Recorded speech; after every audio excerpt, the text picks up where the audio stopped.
देवी विभूतियों का भंडार हमारे भीतर बढ़ता हुआ चला जाएगा। इसलिए सुबह दोपहर शाम जब भी समय मिले तब हम उपासना करें, भगवान के पास में जा कर के बैठें, भगवान का वरण करें। एक पत्नी जब पति का वरण करती है तो मास्टर की पत्नी मास्टरनी कहलाने लगती है, चाहे बिल्कुल अंगूठा छाप हो। एक पंडित की पत्नी पंडितानी कहलाने लगती है, चाहे उसने कभी भी पत्रा पोथा नहीं पढ़ा हो, मंत्र नहीं पढ़े हो। एक थानेदार की पत्नी थानेदारनी कहलाने लगती है, चाहे उसको डंडा लेना भी हाथ में नहीं आता हो। एक सेठ की पत्नी सेठानी कहलाने लगती है, चाहे उसको हिसाब किताब रोकड़ बोकड़ कुछ भी नहीं आता हो। इसी प्रकार जब हम भगवान के पास में जाकर के बैठते हैं तो भक्त कहलाते हैं, और भक्त वह होता है जो विभक्त नहीं होता। इसलिए आइए हम उपासना करें, इससे हमको आत्मिक शक्ति प्राप्त होगी। साधना का मतलब है संयम रखें, वाणी का संयम, आँखों का संयम, इंद्रियों का संयम, विचारों का संयम, समय का संयम। संयमशील बनेंगे तो छोटे से जीवन में हम कितना बड़ा कार्य करेंगे। गुरुदेव का जीवन देख लो, 80 वर्षों में 800 वर्षों का काम करके गए प्रत्यक्ष, और आगे का तो 8000 वर्षों का कर गए। तो कहने का मतलब ये है कि जो अपने समय का संयम रख कर के जीवन को बांधता है वह साधक बनता है। इसे साधना करें।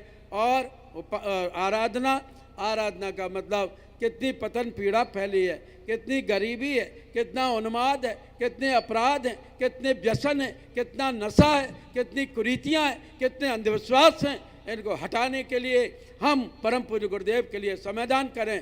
ये बंधुओं क्या है, ये आराधना है। और उपासना, साधना, आराधना के साथ 2 गांठ लगाई जाती है अपने इसमें कलावे में। यहाँ पर 2 गांठ का मतलब यह है कि समयदान और अंशदान।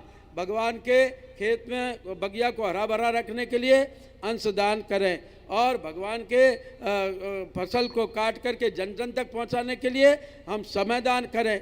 अगर यह हो गया तो आपका यह उपासना का क्रम सफल सार्थक होगा। उसके पहले मैं सूत्र बोलूं, आप लोग दायां हाथ उठाएं। जिनको भी भगवान ने दायां हाथ दिया है हाथ ऊंचा करें, और पहले महाकाल का संकल्प बोलें सभी भाई बहन। हे महाकाल, हे महाकाल, उज्जवल भविष्य की रचना के लिए अपने संकल्पों को पूरा करने के लिए हमें उपयुक्त शक्ति मनोवृत्ति तथा प्रेरणा दें। हे प्रभु, हमारे संकल्प पूरे हों।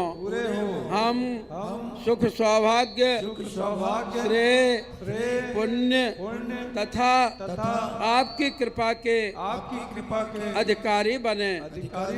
आपसे दिव्य अनुदान पाने और उन्हें जन जन तक पहुंचाने की हमारी पात्रता बढ़ती रहे, पात्रता बढ़ती रहे। इस प्रकार महाकाल को हमने आश्वासन दिया। और अब सूत्र बोले, ओम ईशानुशासनम स्वीकरोमि मर्यादाम चरिष्यामि वर्णीयम नो चरिष्यामि।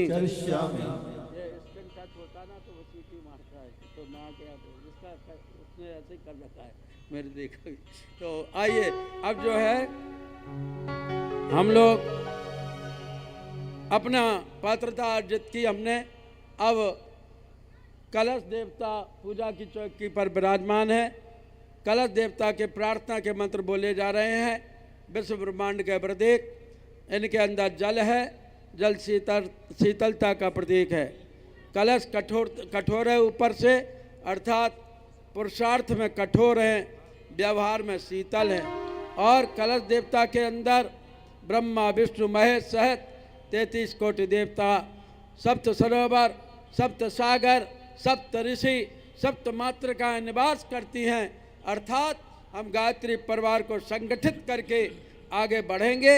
यह कलश देवता हमको यह प्रेरणा देते हैं। इस प्रेरणा के साथ कलश देवता की प्रार्थना।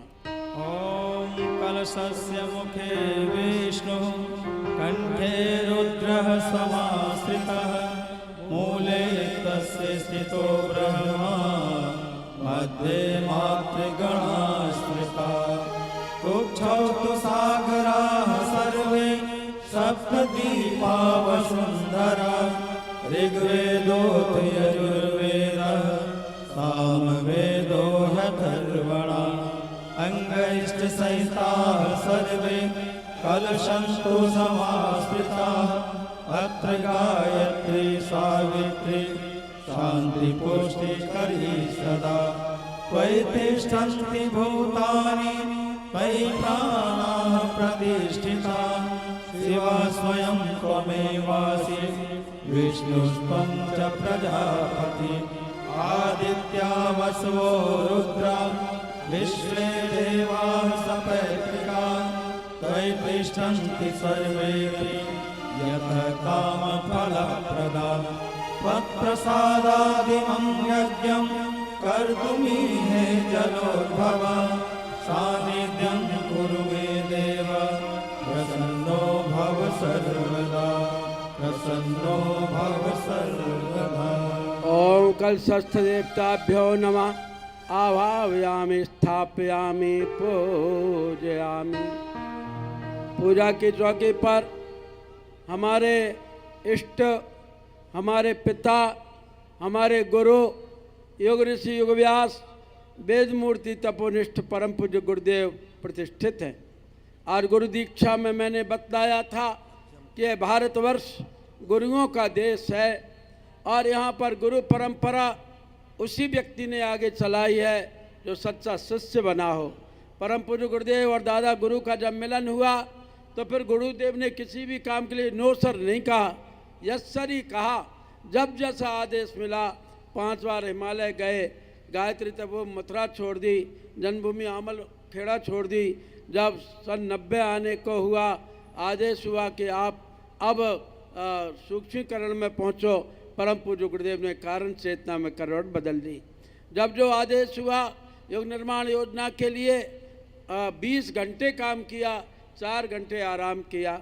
15 वर्ष की अवस्था से ही गायत्री साधना में तल्लीन हो गए। रात में 12 बजे सो कर के उठते थे। 1 बजे तक अपनी दिनचर्या से स्नान से निवृत्त होकर 1 बजे से 5 बजे तक पूज्य गुरुदेव 60 माला रोज गायत्री का जप करते थे। 5 बजे उठे और सूर्य अर्घदान किया और उसके बाद में 7 बजे तक 60 पेज रोज साहित्य लिखते थे। फिर गंगा जल का पान किया और 7 बजे से 9 बजे तक 60 आदमियों से रोज मिल लेते थे। इसके बाद में 10 बजे थोड़ा सा एक फुल्का रोटी का, मूंग की दाल, कभी इच्छा हुई तो दलिया, कभी इच्छा हुई तो 1 कटोरी दही, ये उनका भोजन था। और इस प्रकार परम पूज्य गुरुदेव ने काले गौ के दूध के छाछ का सेवन करते हुए बिना नमक के जौ की रोटी बनाकर 1 रोटी कन्या को, 1 रोटी अतिथि को, 1 रोटी जो है प्रसाद के रूप में इसको गौ को और 1 रोटी स्वयं बिना नमक के छाछ से खाकर अपने जीवन को साधना की भट्टी में तपाया गलाया। तब वो तपोनिष्ठ कहलाए। साहित्य लिखा तब वो वेद मूर्ति कहलाए। चिंतन किया तब वो युग ऋषि कहलाए। सारे विश्व पर दृष्टि डाली तब वो युग दृष्टा कहलाए। और जब उन्होंने गायत्री मंत्र की लाखों लाख व्यक्तियों को दीक्षा दी तो परम पूज्य गुरुदेव कहलाए। ऐसे वेद मूर्ति तपोनिष्ठ पंडित श्री राम शर्मा आचार्य जी महाराज को हम पूज्य गुरुदेव के रूप में जानते हैं, उनको सुपूजित करते हैं।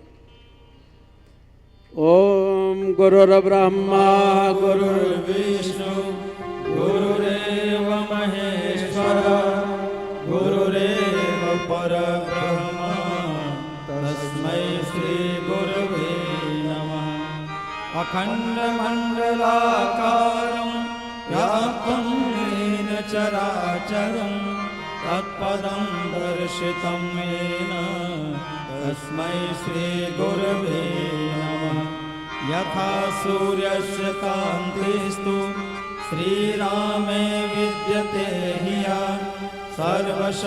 सर्वशक्तिस्वरूपाय देव्यै भगवत्यै नमः। ॐ श्री गुरवे नमः। स्थापयामि ध्यायामि।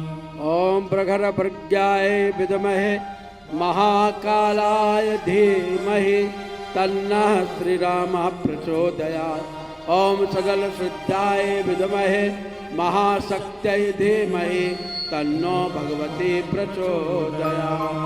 वेद माता जो हमको ज्ञान देती हैं, देव माता जो हम पर दया करती हैं, विश्व माता जो समदर्शिता रखती हैं, ऐसे आद्य शक्ति, आधार शक्ति, अमृतमयी, सभी कामनाओं को पूर्ण करने वाले, कामधेनु, सभी को इच्छित फल देने वाले, कल्प वृक्ष, सभी को जीवन को कुंदन जैसी चमचमा देने वाली पारसमणि के रूप में गायत्री माता विद्यमान है। आइए गायत्री माता का पूजन करें।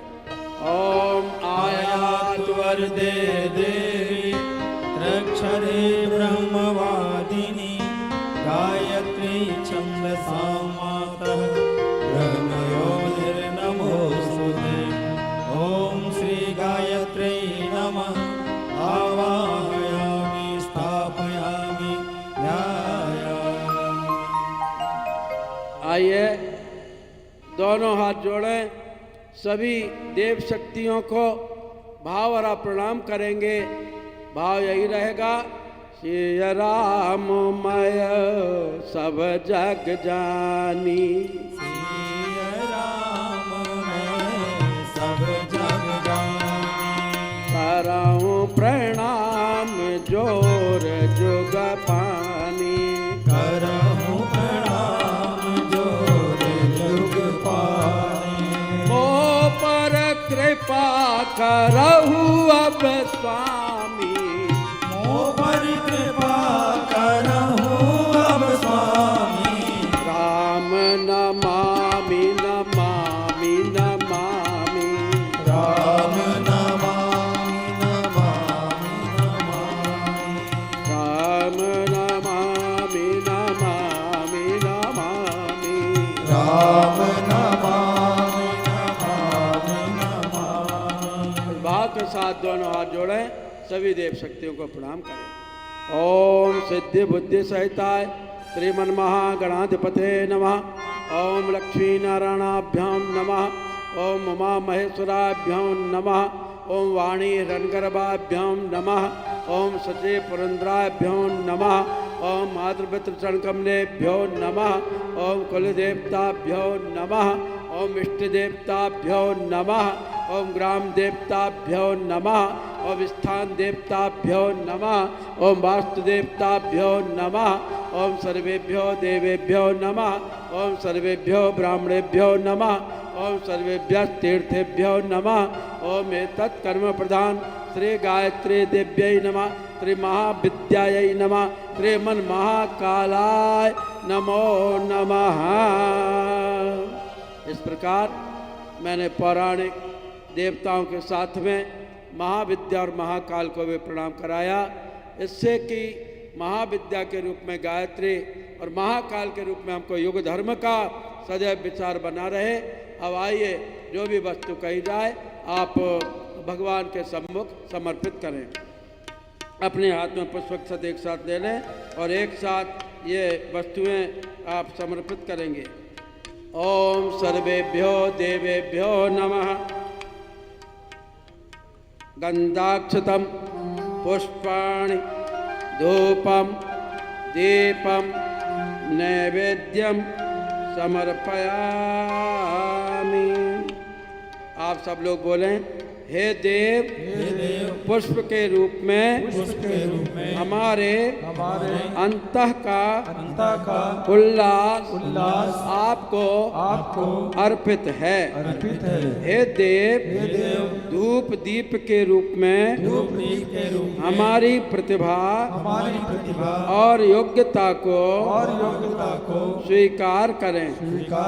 हे देव, नैवेद्य के रूप में हमारे साधन संपदा का एक अंश समर्पित है, इसे स्वीकार करें। दोनों हाथ जोड़ करके प्रणाम कीजिए। ओम नमोस्तुनन्ताय सहस्रमूर्तये सहस्रपादाय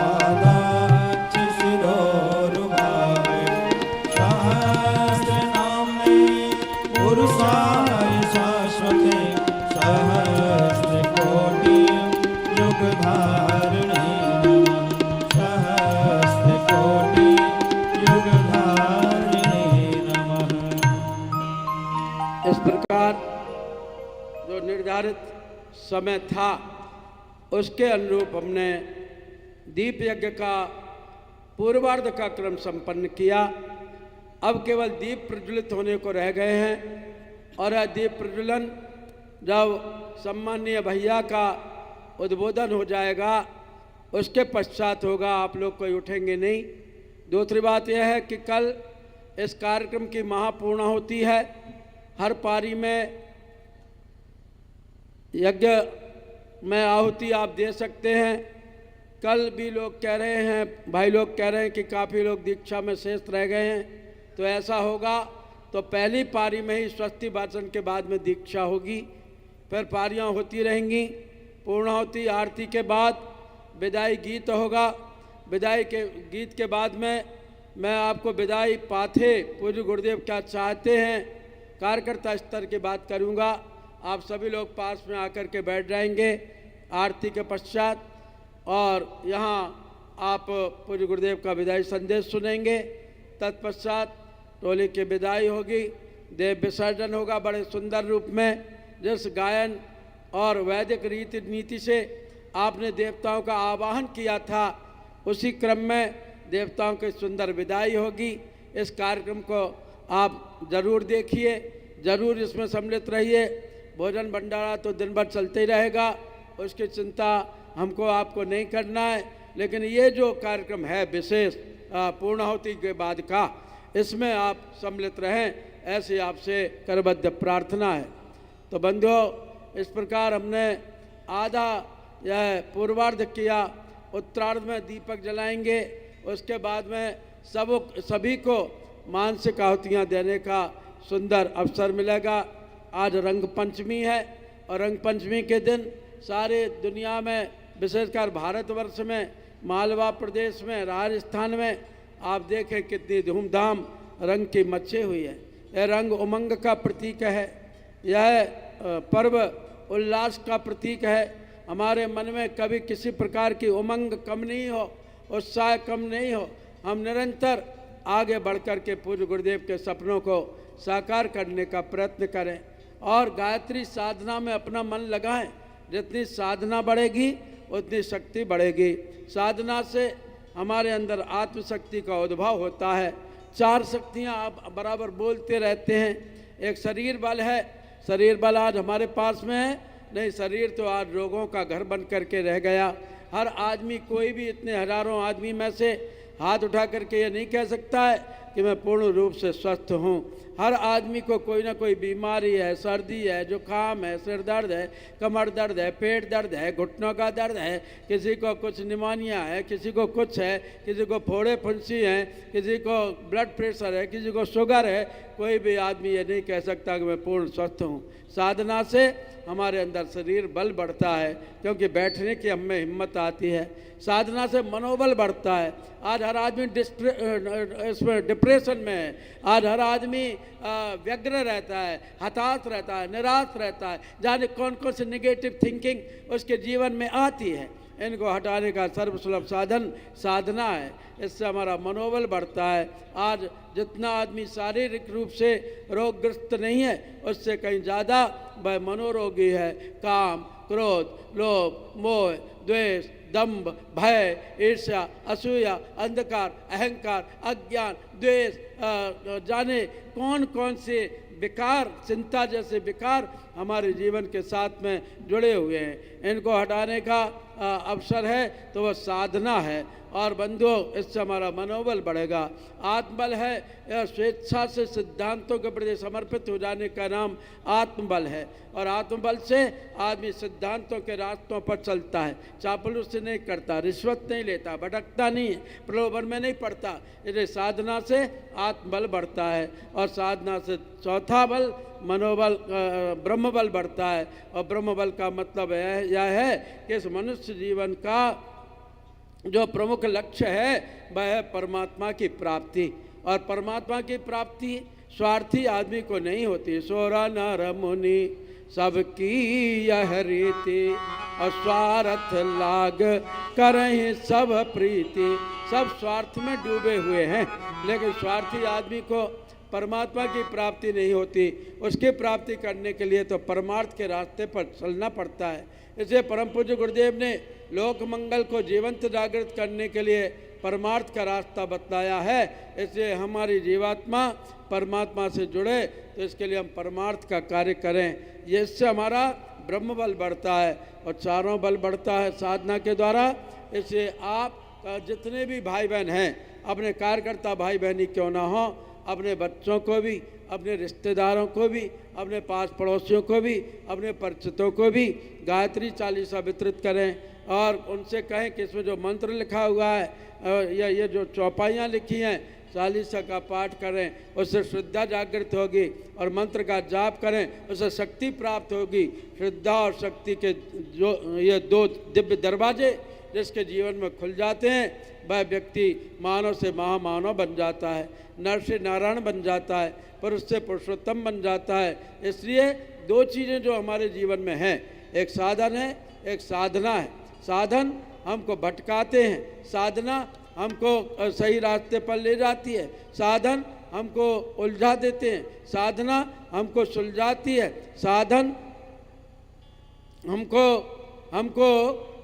बहिर्मुखी बनाते हैं, साधना हमको अंतर्मुखी बनाती है। साधन हमको चालाकी सिखाते हैं, साधना हमको समझदारी सिखाती है। साधन हमको स्वार्थी बनाते हैं, साधना हमको परमार्थी बनाती है। साधन हमको चिंता देते हैं, साधना हमको चिंतन देती है। और साधन से हम साधन संसार को दिखाते हैं कि देखो हम कितने बड़े आदमी हैं, लेकिन साधना तो हम भगवान के लिए करते हैं। इसलिए भगवान को प्राप्त करने के लिए सबसे सुलभ साधन है साधना। और साधना का मतलब यह है कि आप एक माला गायत्री मंत्र का जप करें, उगते हुए सूर्य सप्ताह का ध्यान करें, गायत्री चालीसा का पाठ करें। जब भी आपको समय हो तो आप वहाँ पर आएँ। कहाँ? शांति कुंज हरिद्वार। वहाँ पर 9 दिवसीय साधना सत्र चलते हैं, वहाँ पर 1 मासीय युग शिल्पी सत्र चलते हैं, परिव्राजक सत्र चलते हैं। आप वहाँ निःशुल्क ठहरने की, निःशुल्क रहने की व्यवस्था है।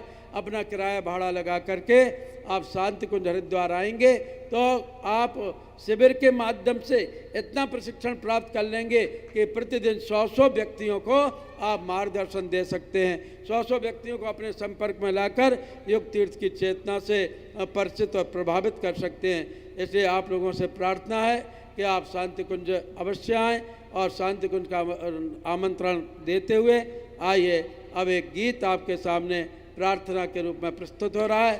उस गीत के माध्यम से आप हम सब इस मृदु झंकारों को सुने और इन शब्दों को सुनकर एक ऐसी उमंग, एक ऐसा उत्साह, एक ऐसा हमारे अंदर पुरुषार्थ जागृत हो, एक आंदोलन, समग्र आंदोलन जागृत हो, जिससे कि हम दुनिया के सामने परम पूज्य गुरुदेव के सपनों को साकार कर सकें। इन्हीं शब्दों के साथ अब एक गीत होगा। गीत के बीच में भैया का आने का 6:15 बजे का समय था। भैया यहाँ पर समय पर पहुँच रहे हैं और उसके बाद यहाँ पर उनका स्वागत उद्बोधन होगा। उद्बोधन के बाद में हम लोग दीप यज्ञ करेंगे। आप शांति बनाए रखें। जब भैया जाने लगे तो कोई भी रास्ते में भीड़ बना करके नहीं रहें। अनुशासित एक सिपाही के समान आप जहाँ पर भी बैठे हैं, जहाँ पर भी खड़े हैं, वही खड़े रहेंगे। आगे बढ़ कर के ने कहा आपको कोई मतलब नहीं निकलेगा, ना आपको दर्शन हो पाएंगे, ना आप मिल पाएंगे। यदि अपनी जगह पर खड़े रहेंगे तो आपको सबको दर्शन प्राप्त होंगे, मिलना हो जाएगा। इसलिए आप लोगों से प्रार्थना है कि आप अनुशासन बनाए रखेंगे। आइए इन्हीं शब्दों के साथ में अब आप एक गीत सुने। सभी लोग दोनों हाथ ऊपर करके एक बार जय घोष करेंगे। बोलिए परम पूज्य गुरुदेव की जय, गायत्री माता की जय।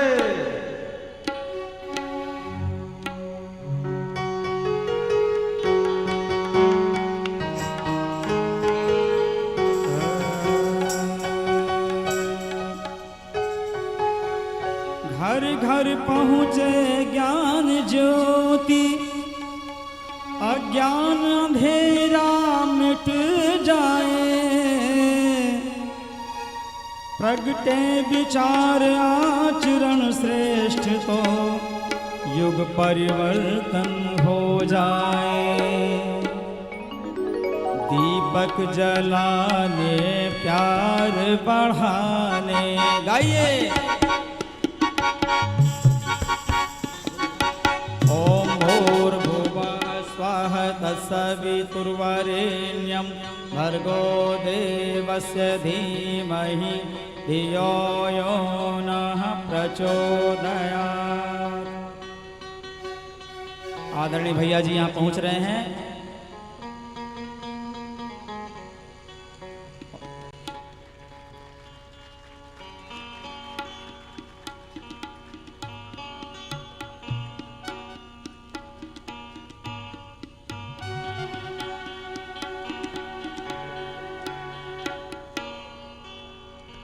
ओम भूर्भुवः स्वः तत्सवितुर्वरेण्यं भर्गो देवस्य धीमहि धियो यो नः प्रचोदयात्।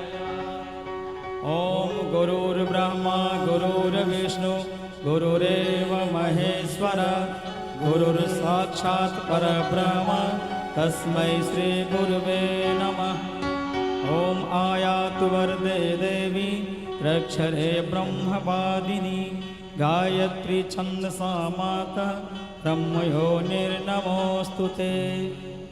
ओम नमोऽस्त्वनन्ताय सहस्रमूर्ते सहस्रपादाक्षिशिरोरुबाहुवे सहस्रनाम्ने पुरुषाय शाश्वते सहस्रकोटि युगधारिणे नमः। सहस्रकोटि युगधारिणे नमः।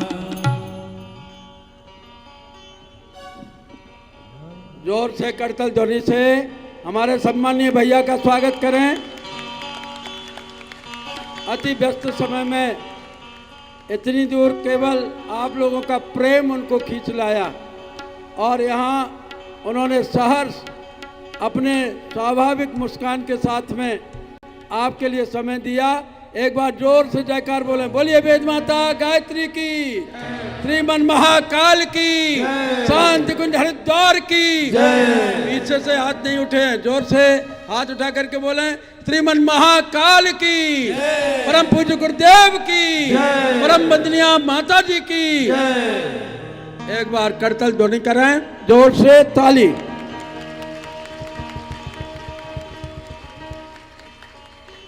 आइए अब मैं भाई श्री रामावतार जी से प्रार्थना करता हूं कि अगला कार्यक्रम आप संचालित करें। भले परम पूज्य गुरुदेव की जय। आइए स्वागत के क्रम में श्री मनीष खंडेलवाल जी से निवेदन है। श्री मनीष खंडेलवाल जी यहाँ के परम श्रद्धेय डॉक्टर साहब का तिलक के द्वारा स्वागत करें। आप सभी अपनी करतल ध्वनि के माध्यम से अपनी भावनाओं को यहाँ तक पहुँचा रहे हैं। ओम भूर्भुवः स्वः तत्सवितुर्वरेण्यं भर्गो देवस्य धीमहि धियो यो नः प्रचोदयात्। पुष्पहार के माध्यम से स्वागत कर रहे हैं श्री अशोक पाठक जी। आप सभी की ओर से श्री अशोक पाठक जी पुष्पहार से उनका स्वागत कर रहे हैं। जोरदार करतल ध्वनि के माध्यम से उनका स्वागत अभिनंदन। श्री आकाश टोहने जी, श्री आकाश टोहने जी पीत वस्त्र दुपट्टा उड़ा करके उनका स्वागत कर रहे हैं। एक बार जोरदार करतल ध्वनि के माध्यम से कामठी में प्रथम बार आगमन पे हम उनका स्वागत कर रहे हैं। श्री शैलेश पूर्वे जी मोमेंटो के द्वारा उनका सम्मान स्वागत यहाँ पर कर रहे हैं। श्री शैलेश पूर्वे जी एक बार जोरदार करतल ध्वनि करके हम उनका स्वागत कर रहे हैं। हमारे यहाँ के महत्वपूर्ण और नींव के पत्थर हमारे युवा कार्यकर्ता श्री नीलेश अग्रवाल जी, आप सबकी ओर से साफा पहना करके पारंपरिक रूप से उनका स्वागत अभिनंदन कर रहे हैं। करतल ध्वनि होती रहनी चाहिए। 108 कुंडी महायज्ञ के पावन अवसर पर कामठी में प्रथम बार परम सम्मानीय डॉक्टर साहब का आगमन हुआ है। हम सभी बड़े गौरवान्वित हैं कि आज के इस पावन समय में दीप महायज्ञ के अवसर पर उनका यहाँ पर स्वागत करने का अवसर मिल रहा है। यहाँ पे हमारे टोली के समस्त भाइयों का स्वागत यहाँ की संयोजक मंडल टीम कर रही है। आप सभी करतल ध्वनि के माध्यम से शांति कुंज के उद्गाता बंधु, हमारे शांति कुंज के परम सम्मानी टोली के सभी सदस्यों का 108 कुंडी विराट गायत्री महायज्ञ के इस दीप महायज्ञ के अवसर पर हम सभी स्वागत अभिनंदन कर रहे हैं।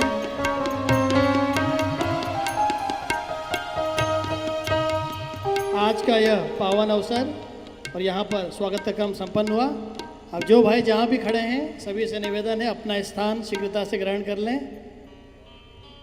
हम सब का परम सौभाग्य है कि आज हम सब परम पूज्य गुरुदेव के इस अभियान के अंतर्गत 108 कुंडी महायज्ञ के पावन अवसर पर कामठी नागपुर की इस पावन धरा पर हम सभी को जुड़ने का अवसर मिल रहा है।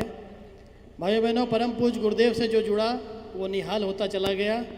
एक ऐसे गुरु, हमारे ईष्ट, हमारे भगवान, जिनसे जुड़ करके हम सभी ने असंख्यों अनुदान वरदान पाए हैं। और ऐसे दिव्य समय में, आपत्ति काल के इस दौर में हम सभी साधकों का क्या कर्तव्य हो, हम सबकी समर्पण की भावना किस प्रकार आगे निखरती रहे, किस प्रकार ये शांति कुंज का जो स्वर्ण जयंती का पावन अवसर चल रहा है, ऐसे में हम सभी अपने ईष्ट, अपने आराध्य, अपने भगवान परम पूज्य गुरुदेव के सपने को साकार करने के लिए क्या कार्य करें, कैसे आगे बढ़ें। हमारी श्रद्धा, हमारी निष्ठा गुरु चरणों में अनवरत बनी रहे, ऐसा कुछ भावगीत लिए हुए साधक का सविता को अर्पण, शिष्यों का गुरु को समर्पण, समर्पण का यह महामंत्र लिए हुए यह प्रस्तुत गीत शांति कुंज की उद्गाता टीम यहाँ प्रस्तुत करने जा रही है। आप सभी श्रवण करें।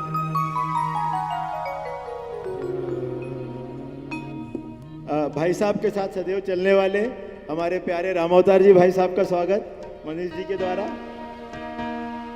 ओम भूर्भुवः स्वः तत्सवितुर्वरेण्यं भर्गो देवस्य धियो यो नः प्रचोदयात्। अशोक पाठक जी से निवेदन है, आदरणीय मनीष उडुगले जी का स्वागत।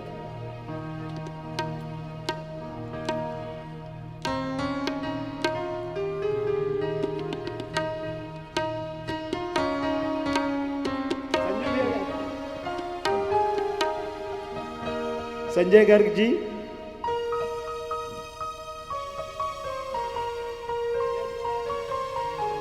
ओम भूर्भुवः स्वः तत्सवितुर्वरेण्यं भर्गो देवस्य धीमहि धियो यो नः प्रचोदयात्। आइए पुनः एक बार दोनों हाथ ऊपर करके जय घोष करेंगे।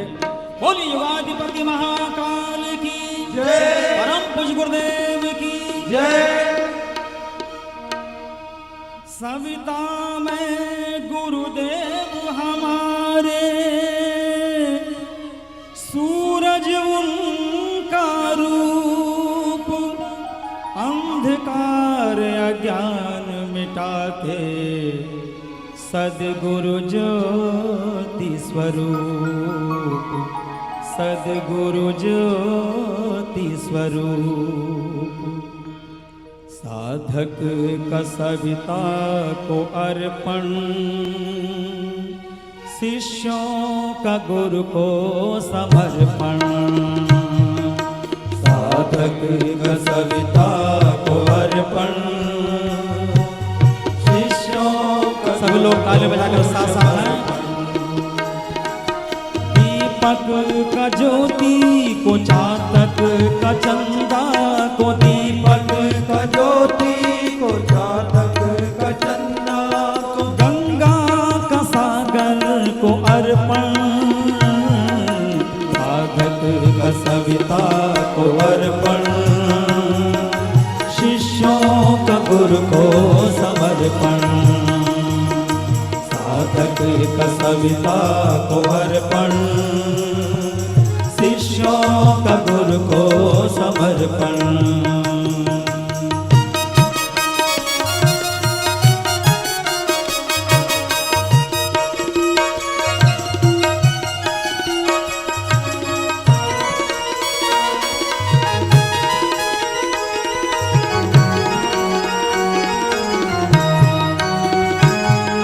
सबका समर्पण हो ऐसा,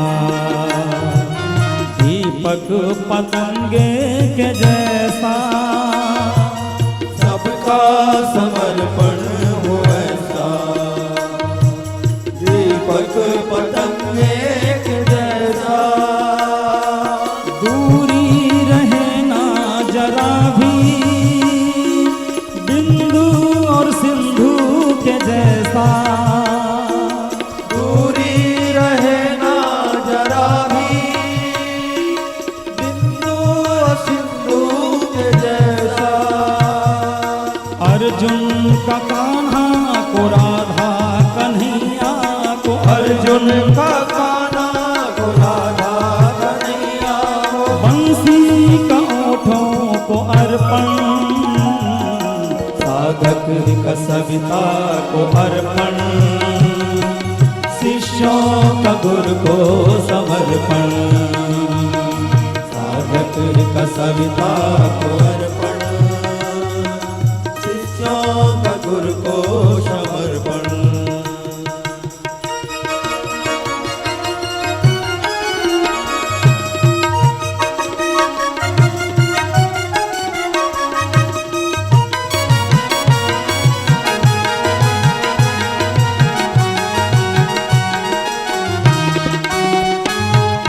सच्चा हो अर्पण हमारा, गुरुवर हो सबका सहारा, सच्चा हो अर्पण हमारा, गुरुवर हो सबका सहारा।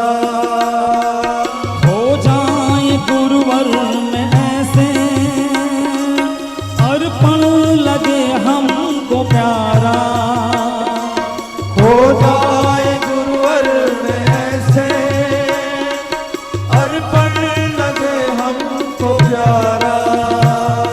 सीपों का मोती को हिमनद हिमालय को, सीपों का मोती को हिमनद हिमालय को, शिशुओं का माता को अर्पण, साधक का सविता को अर्पण, शिष्यों का गुरु को समर्पण, साधक का सविता को अर्पण, शिष्यों का गुरु को समर्पण। ऊपर हाथ करके ताली बजाइए।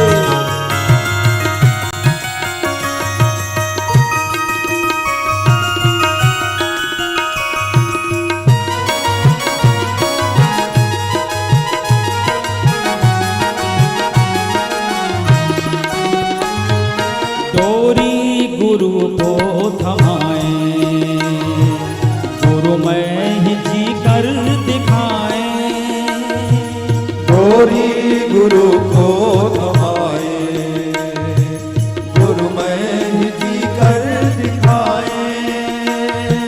बन जाए कठपुतली हम सब, उनका ही कर्तव्य दिखाए, बन जाए कठपुतली हम सब, उनका ही कर्तव्य दिखाए।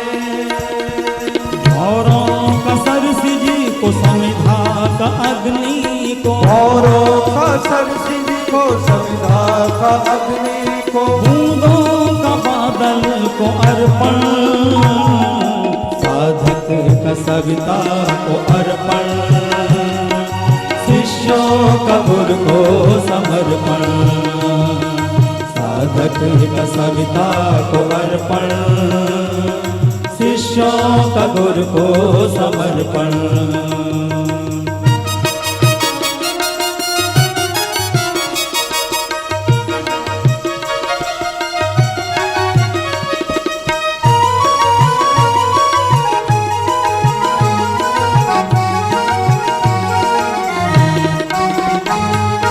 गुरु में सभी डूब जाएं,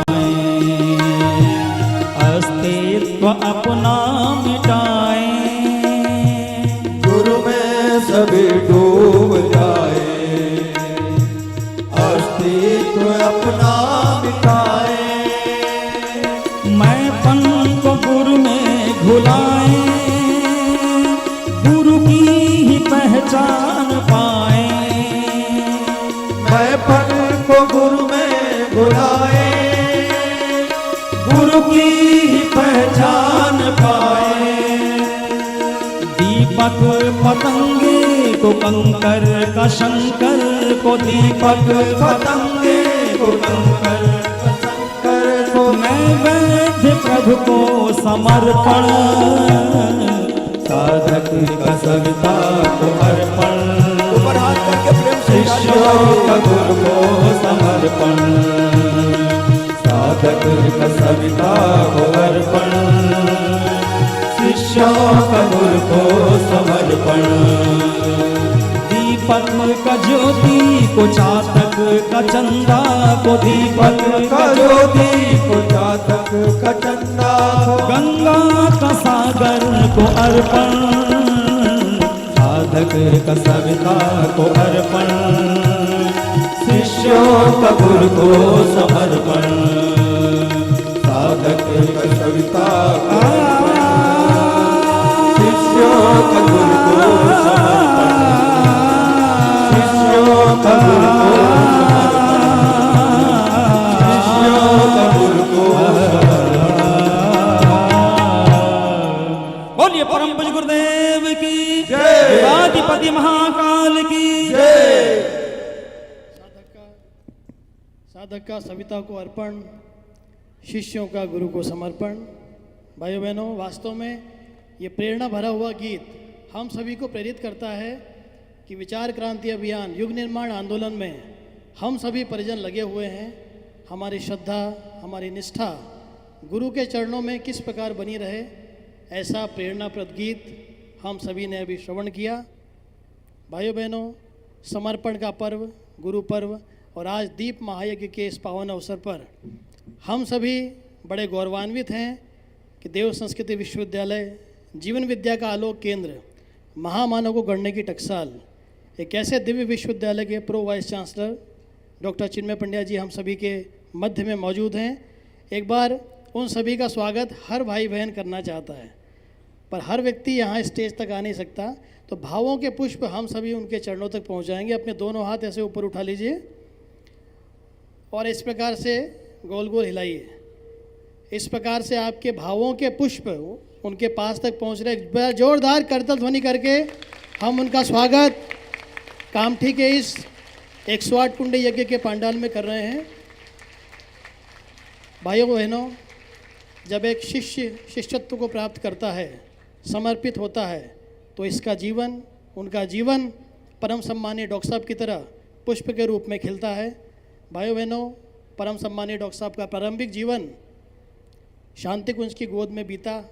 MBBS करने के बाद, न्यूरोसाइकेट्री में MRCP लंदन से करने के बाद, उच्च शिक्षा के बाद बहुत बड़ी जॉब के ऑफ़र को ठुकरा कर परम पूज्य गुरुदेव के कार्य को आगे बढ़ाने के लिए 2010 में हरिद्वार की धरती पर शांति कुंज में वो आ गए और युवाओं को गढ़ने की टकसाल देव संस्कृति विश्वविद्यालय में प्रति कुलपति के रूप में कार्य कर रहे हैं। भाइयों बहनों, भारत सरकार की बहुत सारी बॉडी में वो पद पर हैं। ICCR के गवर्निंग काउंसिल के मेंबर हैं, UN की सिक्योरिटी काउंसिल के मेंबर हैं, टेम्पल्टन प्राइज़ जैसे इतने बड़े सम्मान के जूरी मेंबर हैं।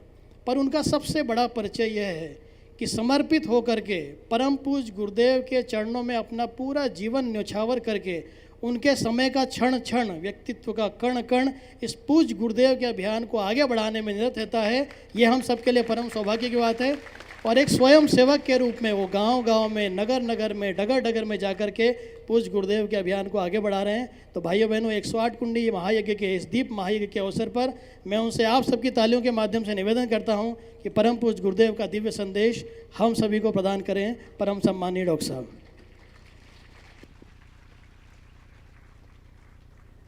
धन्यवाद रामोवतार। मित्रों, परम पूज्य गुरुदेव परम वंदनीय माता जी की दिव्य उपस्थिति को साक्षी मानते हुए माँ गायत्री के पावन मंत्र के साथ में अपनी बात को आरंभ करना चाहता हूँ।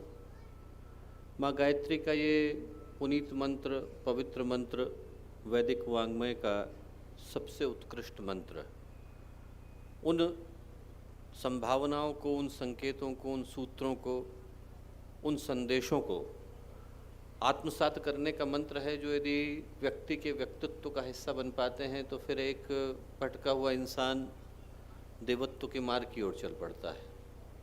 नर को नारायण बनाने का, मानव को माधव बनाने का, पशु को परमात्मा बनाने का और इंसान को भगवान बनाने का यदि कोई मंत्र है तो गायत्री का यही मंत्र है। सही पूछा जाए तो गायत्री का मंत्र सौभाग्यों के स्मरण का मंत्र है। आज हम लोग यहाँ पर उपस्थित हैं तो यहाँ पर हम लोगों का उपस्थित हो पाना न जाने कितने सारे सौभाग्यों के एक साथ घटने पर संभव हो पाया है। हम लोगों को इस पवित्र भारत भूमि पर जन्म लेने का सौभाग्य मिला। पूज्य गुरुदेव जैसी अवतारी सत्ता के साथ जुड़ पाने का सौभाग्य मिला। गायत्री परिवार जैसी ईश्वरीय योजना का अंग बन पाने का सौभाग्य मिला। एक ईश्वरीय चेतना का प्रतिनिधि बन पाने का सौभाग्य मिला। न जाने ऐसे कितने सौभाग्य हैं जो एक साथ हम लोगों के जीवन में घटित हो पाए। और आज का दिन जब हम उस गायत्री के मंत्र का स्मरण करते हैं, उच्चारण करते हैं, तो ये दिन उसी सौभाग्य के स्मरण की विवेचना को लेकर के आता है। ये याद दिलाने के लिए आता है कि मनुष्य के जीवन के रूप में हम लोगों को जो सौभाग्य मिला, उस सौभाग्य विरलों को नसीब हो पाता है। इस मनुष्य के जीवन को जो प्राप्त करने का सौभाग्य मिला, उसको स्मरण गायत्री का मंत्र दिलाता है कि न जाने कितने कष्टों, कठिनाइयों की यात्राओं से गुजरने के बाद तब जाकर ये मनुष्य के जीवन को प्राप्त करने का अवसर हम लोगों को मिलता है। जो लोग शास्त्रों को पढ़ते हैं वो लोग जानते हैं कि हमारे शास्त्र कहते हैं कि 84 लाख योनियों में जीवात्मा भटकती है और भटकने के बाद तब कहीं जाकर मनुष्य को, जीवात्मा को वो सौभाग्य मिलता है कि मनुष्य का जीवन, मनुष्य का शरीर, मनुष्य की योनि प्राप्त हो पाती है। बड़े भाग मनुज तन पावा, सुर दुर्लभ सदग्रंथ ही गावा, वो स्वामी तुलसीदास जी लिखते हैं रामचरितमानस में कि यूं ही मनुष्य का जीवन नहीं मिलता, यकायक नहीं मिलता, अचानक नहीं मिलता, बड़े भाग्य से मिलता है, बड़े किस्मत से, बड़े पुण्य से। बहुत सारे कष्ट, कठिनाइयों की यात्राओं से गुजरने के बाद, मन पर चढ़े कुछ संस्कारों को धो लेने के बाद, चित्त पर छाए कलश को मिटा देने के बाद, बहुत सारी आपदाओं से गुजर जाने के बाद तब जाकर मनुष्य के जीवन को प्राप्त कर लेने का अवसर हम लोगों को मिलता है। और जब मिलता है तो व्यक्ति भूल जाता है कि कितनी कठिनाइयों के साथ मिला। मिल जाने के बाद जिन कामनाओं, वासनाओं के पीछे इंसान भागता हुआ नजर आता है, जिन भोगों की तृप्ति के लिए इंसान अपराध करता नजर आता है, जिन कामनाओं की पूर्ति के लिए इंसान हिंसा का सहारा लेता हुआ, व्यभिचार का सहारा लेता हुआ, दुराचार का सहारा लेता हुआ नजर आता है, तो वो देते हुए देखकर कभी कभी मन में आश्चर्य होता है कि यदि इन्हीं कामों को करना था तो व्यक्ति इतना भटका क्यों था। इस मनुष्य के जीवन के लिए उसने इतनी प्रतीक्षा क्यों करी थी, इतना प्रार्थना क्यों करी थी, भगवान से इतनी बार कहा क्यों था कि एक बार फिर से मनुष्य के जीवन को प्राप्त करा दे। गंवाते समय में व्यक्ति भूल जाता है कि मनुष्य का जीवन बड़ी मुश्किल से मिला है।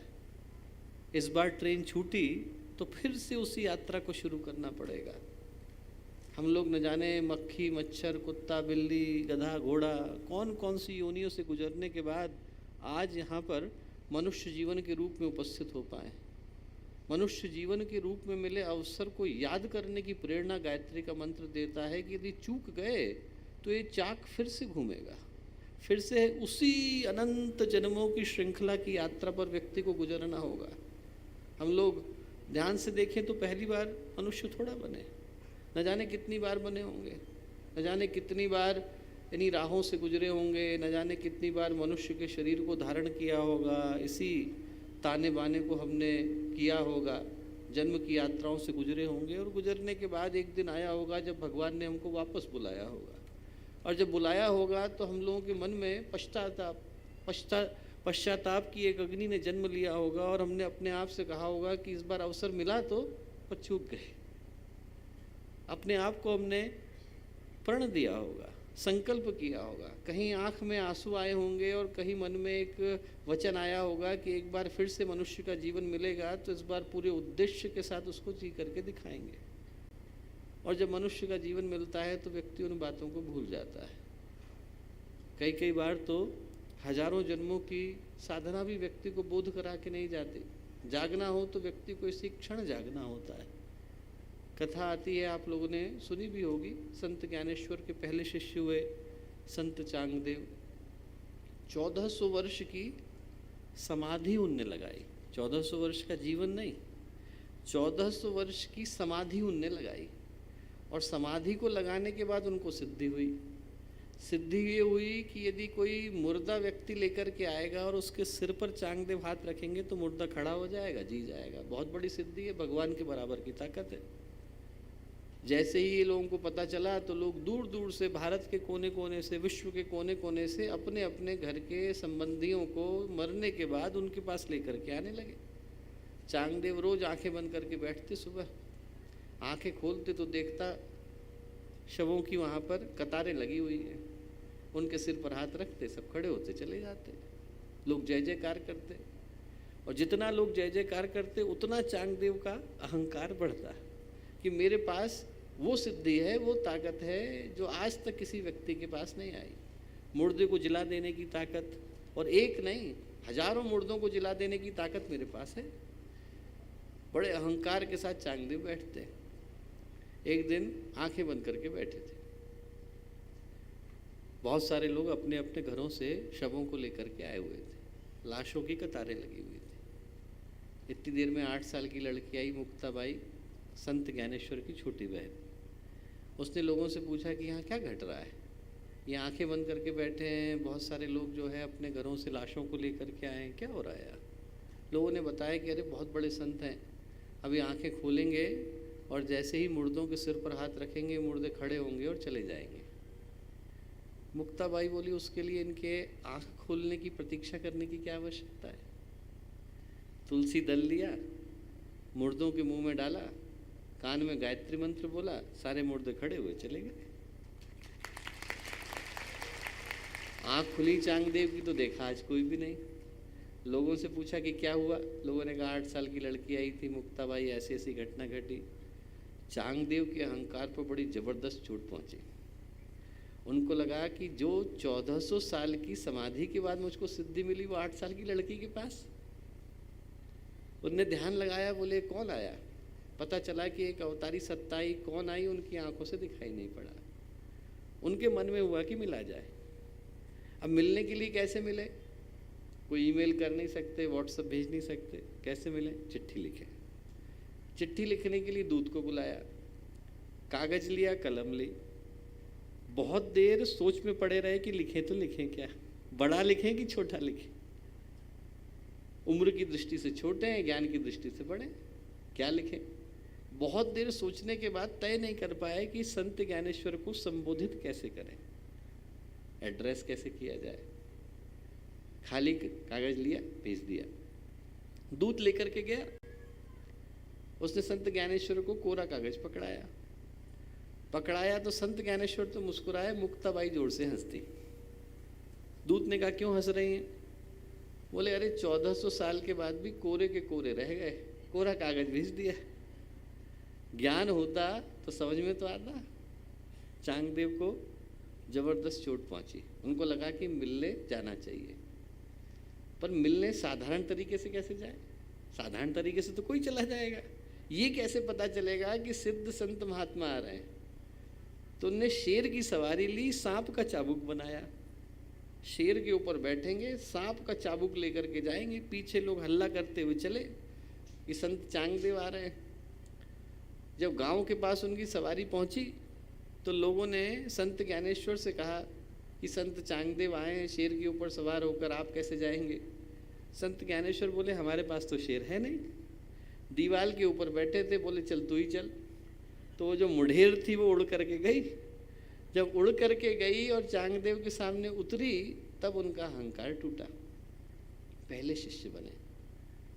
पर इस कहानी का मर्म कितना प्यारा है कि 1400 साल की समाधि भी व्यक्ति को बोध करा के नहीं जाती। यदि व्यक्ति को ज्ञान होना होता है तो वो इसी क्षण में होता है। गायत्री का मंत्र बताता है कि न जाने कितने जन्मों की निद्रा को हम लोग लेकर के बैठे हैं, न जाने कब की ये बेहोशी चली आ रही है। जागना है तो व्यक्ति को इसी क्षण में जागना होता है। विवेक चूड़ामणि में आचार्य शंकर लिखते हैं, वो लिखते हैं वदन्तु शास्त्राणि कुर्वन्तु कर्माणि यजन्तु देवान भजन्तु देवता। बोले व्यक्ति कितने भी शास्त्र पढ़ ले और कितने भी देवताओं की पूजा कर ले, कितने भी कर्म कर ले और कितने भी भगवानों को मना ले,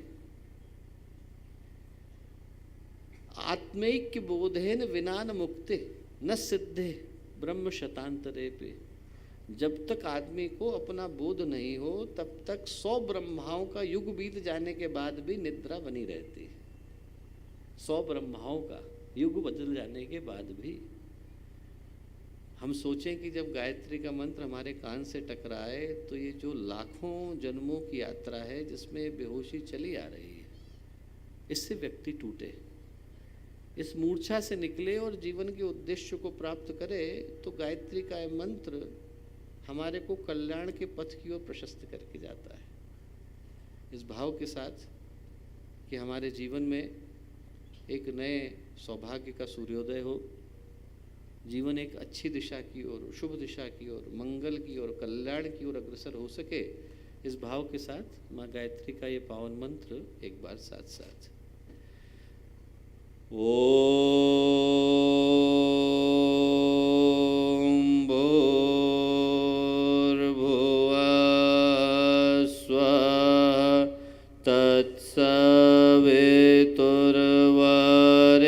तत्सवितुर्वरेण्यं भर्गो देवस्य धीमहि धियो यो नः प्रचोदयात्।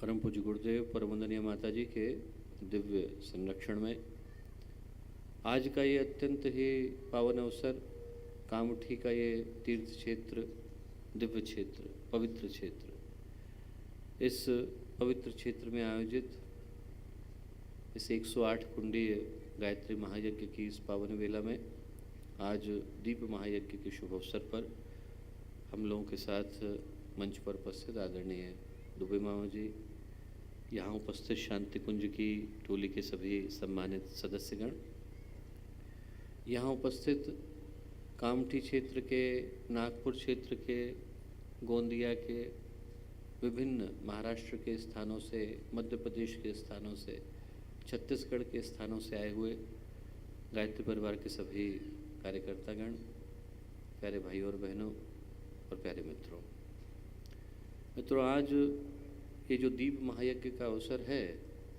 ये हम लोगों के लिए एक नई संभावना को, नए संकल्प को और नए सौभाग्य को लेकर के आया है। क्योंकि जिस तरह के युग में, जिस तरह की परिस्थितियों में, जिस कालावधि में और जिस समय में हम लोगों की मुलाकात हो रही है, ये परिस्थितियाँ सामान्य नहीं हैं। इनको हम लोग असामान्य, असाधारण, ऐतिहासिक परिस्थितियाँ कह सकते हैं। और यदि हम गुरुदेव के शब्दों का चयन करें तो इनको हम युग परिवर्तन का क्षण कह सकते हैं। गुरुदेव ने इसी समय को युग संधि का समय, युग विभीषिका का समय, आपत्ति काल का समय कह करके पुकारा। संधि काल बोलते हैं जब एक समय के जाने की व्यवस्था होती है और नए समय के आगमन की तैयारी की जाती है। दिन ढलता है, रात आने को होती है तो हम उसे सायंकाल की संध्या बोलते हैं। रात जाने को होती है और सुबह की लालिमा आने लग जाती है, पौ फटने लग जाती है, सूर्य उगने को होता है तो वो उषा काल का समय होता है, संध्या का समय होता है। आज का जो समय है उसमें इस पूरी सृष्टि को उसी पीड़ा से, उसी वेदना से, उसी संक्रमण से गुजरना पड़ रहा है। ये समय ऐसा समय है जिसमें हम लोग आज के समय की आहटों को अपने अंतःकरण के अंदर महसूस कर सकते हैं। एक तरफ से अंधकार के जाने की, असुरता के जाने की, नकारात्मकता के जाने की, उन सारी संभावनाओं के जाने की जो संभावनाएं मनुष्य के मन को, व्यक्तित्व को, इस समाज को, सृष्टि को, संस्कृति को, मानवता को पीड़ित करती हुई नजर आती है, उन सारी नकारात्मक ताकतों के जाने का समय एक तरफ से आ रहा है। और दूसरी तरफ जिसको गुरुदेव ने सृष्टि के सूर्योदय के नाम से पुकारा, उस सूर्योदय की व्यवस्था बन रही है। सूर्योदय होता है तो मुर्गे बांग देने लग जाते हैं, चिड़िया जो है चहचहाने लग जाती हैं, सुबह की जो सुगंध है वो वातावरण में फैल जाती है, मिट्टी में से एक अजब तरह की सौंधी सी खुशबू आने लग जाती है, बयार चलने लग जाती है, उसकी हवा को आप महसूस कर सकते हैं, आसमान की लालिमा को आप देख सकते हैं। जो आज का समय है दोस्तों, वो ऐसा ही मानवता के लिए एक संक्रमण का, मानवता के लिए एक इस तरह का समय है जिसको कि हम सृष्टि के सूर्योदय का समय कह सकते हैं। और ये जो समय है, इसमें जो आज की परिस्थितियां हैं वो लगभग उन्हीं परिभाषाओं को सत्य सिद्ध करती नजर आती है जिनके विषय में हम लोग युग परिवर्तन की जब वेदना को पढ़ते हैं, युग परिवर्तन के समय को पढ़ते हैं, कहते हैं कि एक युग में कभी एक बार इस तरह की परिस्थितियां आती हैं। और जब हम उन परिस्थितियों की दृष्टि में आज के समय को देखते हैं तो हमको लगता है कि हाँ, आज की परिस्थितियां कुछ वैसी ही हैं जैसी एक युग पहले कभी हुआ करती थी। और पहले की तुलना में और आज की परिस्थितियों में एक बड़ा गंभीर अंतर है। यदि हम महाभारत के समय को उठा करके देखें, रामायण के समय को उठा करके देखें, तो उस समय की परिस्थितियों में जो घटनाक्रम थे वो बाहरी थे, और जो बुरे व्यक्ति थे वो कोई एक था। किसी एक व्यक्ति का अंत कर देने के बाद शुभ की शुरुआत सुनिश्चित हो जाती थी। रावण को आपने मार दिया, इसका मतलब है कि अब राम राज्य की शुरुआत हो सकती है। आपने दुर्योधन को मार दिया, दुशासन को मार दिया, शकुनी को मार दिया, इसका मतलब पांडवों का राज्याभिषेक अब सुनिश्चित हो सकता है। और ये जो परिवर्तन है, इनको आदमी बाहर के जगत में घटता हुआ देख सकता था। कुरुक्षेत्र का मैदान सजा हुआ है, लंका में युद्ध चल रहा है, 84 दिन तक राम और रावण के बीच में युद्ध चला, 18 दिन तक महाभारत का युद्ध चला। इन घटनाक्रमों को लोग बाहर की दुनिया में देख सकते थे। एक युग के जाने की और नए युग के आने की जो व्यवस्था थी वो बड़ी क्लियर थी। उसको आप देख सकते थे कि हाँ, ये जो महाभारत का युद्ध है वो एक नए युग का पटाक्षेप करने जा रहा है। पर आज की परिस्थितियां वैसी नहीं है। कोई एक बुरा आदमी नहीं है कि जिसको मार देने के बाद शुभ की शुरुआत हो जाएगी। और आज की परिस्थितियों में जो घटनाक्रम है वो बाहर नहीं बल्कि मनुष्य के मन के अंदर गुजर रहे हैं।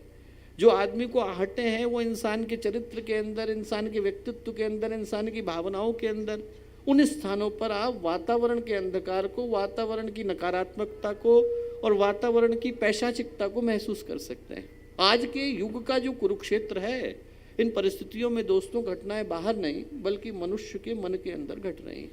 बाहर की दृष्टि से तो सुख बढ़ रहा है, बाहर की दृष्टि से तो साधन बढ़ रहे हैं, बाहर की दृष्टि से तो पैसा बढ़ रहा है, बाहर की दृष्टि से तो धन बढ़ रहा है, बाहर की दृष्टि से तो वैभव बढ़ रहा है। बाहर की दृष्टि से यदि आप देखें तो आपको लगेगा कि ये समय तो तरक्की का है, विकास का है, समय तो विज्ञान की दृष्टि से देखें तो हर चहुओं ओर आपको अच्छी घटनाएं घटती हुई दिखाई पड़ती हैं। पर जो घटनाक्रम है बाहर की दृष्टि से इंसान के पास अच्छे समाचारों को लेकर के आते हैं, वो मनुष्य के व्यक्तित्व की दृष्टि से बड़े ही पीड़ा से भरे हुए समाचारों को लेकर के आते हैं। ये ठीक है कि आदमी बाहर की दृष्टि से अमीर हुआ है, पर क्या ये सत्य नहीं है कि आदमी दिल की दृष्टि से गरीब हुआ है? क्या ये सत्य नहीं है कि जितनी तेज़ी से इंसान के पास पैसा आया है उतनी ही तेज़ी से उसके मन की शांति चली गई? घर बड़े हो गए पर इंसान के पास परिवारों का प्रेम विदा हो गया है। बाहर की दृष्टि से आदमी चीज़ों को लेकर के बैठा है, पर आदमी मन की दृष्टि से, चरित्र की दृष्टि से, व्यक्तित्व की दृष्टि से, भावनाओं की दृष्टि से पहले की तुलना में ज़्यादा समस्याओं को, उलझनों को और पीड़ाओं को लेकर के बैठा है। सही पूछें तो जो आज की परिस्थितियां है उसमें दो ही विकल्प इंसान के सामने रह गए। एक विकल्प तो यह है कि जो अंधकार है जिसकी ओर मैं इशारा कर रहा हूँ, जिसको हम वातावरण का अंधकार बोलते हैं, जिसमें इंसान अपने जीवन के उद्देश्य को भूल जाता है, उसका मन गलत दिशा में चला जाता है, उसकी भावनाएं गलत दिशा में चली जाती हैं, परिवार टूटते नज़र आते हैं, देश बिखरते नज़र आते हैं, समाज और संस्कृति, मानवता कराहते नज़र आते हैं। एक रास्ता तो ये है जिसको कि आप विनाश का, विध्वंस का, विप्लव का मार्ग कह सकते हैं। यदि उस दृष्टि से हम लोग आज के समय का मूल्यांकन करके देखें तो ऐसा लगता है कि संभव है अंधेरा जीत जाए और मानवता परास्त हो जाए। एक संभावना तो ये है कि अंधेरा गहराता चला जाएगा और इस धरती पर कभी सूरज उगेगा नहीं। पर एक संभावना ये है दोस्तों कि अंधकार कितना भी हो पर सूरज कभी ना हारा है। हम युग का निर्माण करेंगे, संकल्प हमारा है। एक संभावना ये भी, एक संभावना ये भी है कि जिसमें सूरज अंधेरे के ऊपर भारी पड़ेगा और अंधेरे को पनाह मांगने के लिए मजबूर होना पड़ेगा। एक संभावना ये है जिसकी दृष्टि से यदि हम लोग देखें तो ये समय संकट का कम और सौभाग्य का ज़्यादा है। और आज के दीप यज्ञ के दिन मैं इसी ओर इशारा करना चाहता हूँ दोस्तों कि जो वर्तमान की परिस्थितियाँ हैं ये एक दृष्टि से देखें तो संकट की हैं, संघर्ष की हैं, समस्याओं की हैं, पर यदि एक दृष्टि से देखें तो आज की परिस्थितियाँ संभावनाओं के जागरण की हैं, आज की परिस्थितियाँ सौभाग्य के जागरण की हैं और आज की परिस्थितियाँ शक्तियों के जागरण की हैं।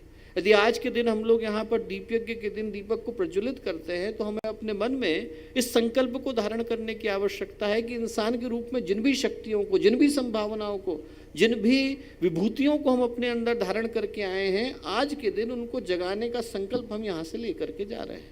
मनुष्य के रूप में अनंत शक्तियों को इंसान लेकर के आता है। हर व्यक्ति के अंदर बीज रूप में वही क्षमता विद्यमान है जो विवेकानंद के अंदर थी, जो गुरुदेव के अंदर थी, जो ऋषि मुनियों के अंदर थी, जो एक से एक बढ़कर महापुरुषों के अंदर थी।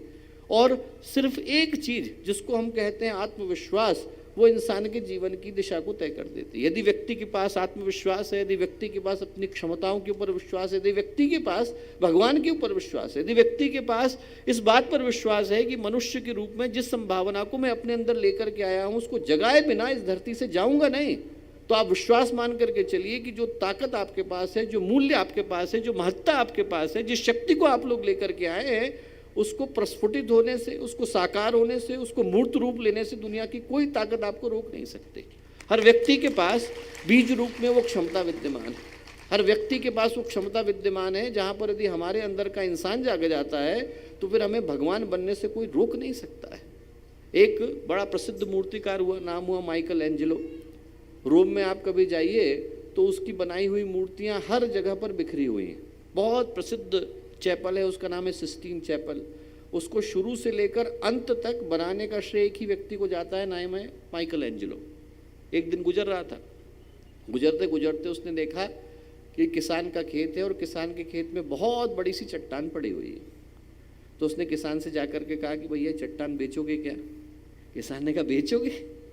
बोले साहब हमारा पूरा रास्ता रोक करके बैठी हुई है। बोले मैं आपके घर में छोड़ करके आऊँगा, ऊपर से पैसे दूंगा। आप बेचने की बात कर रहे हो, मैं आपको मुफ्त में देता हूँ, पैसे भी दूंगा ऊपर से।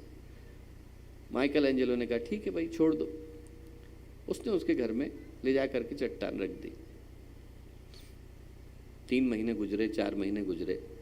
एक दिन माइकल एंजेलो गया, उस किसान से बोला कि जरा मेरे घर चलो। उन्होंने कहा क्यों? बोले अरे चलो। तो घर में गए, भगवान की प्रतिमा लगी हुई थी, ऐसी सजी कि उसको देखकर किसान के आंख से आंसू आ गए। झुक कर के प्रार्थना करने लगा।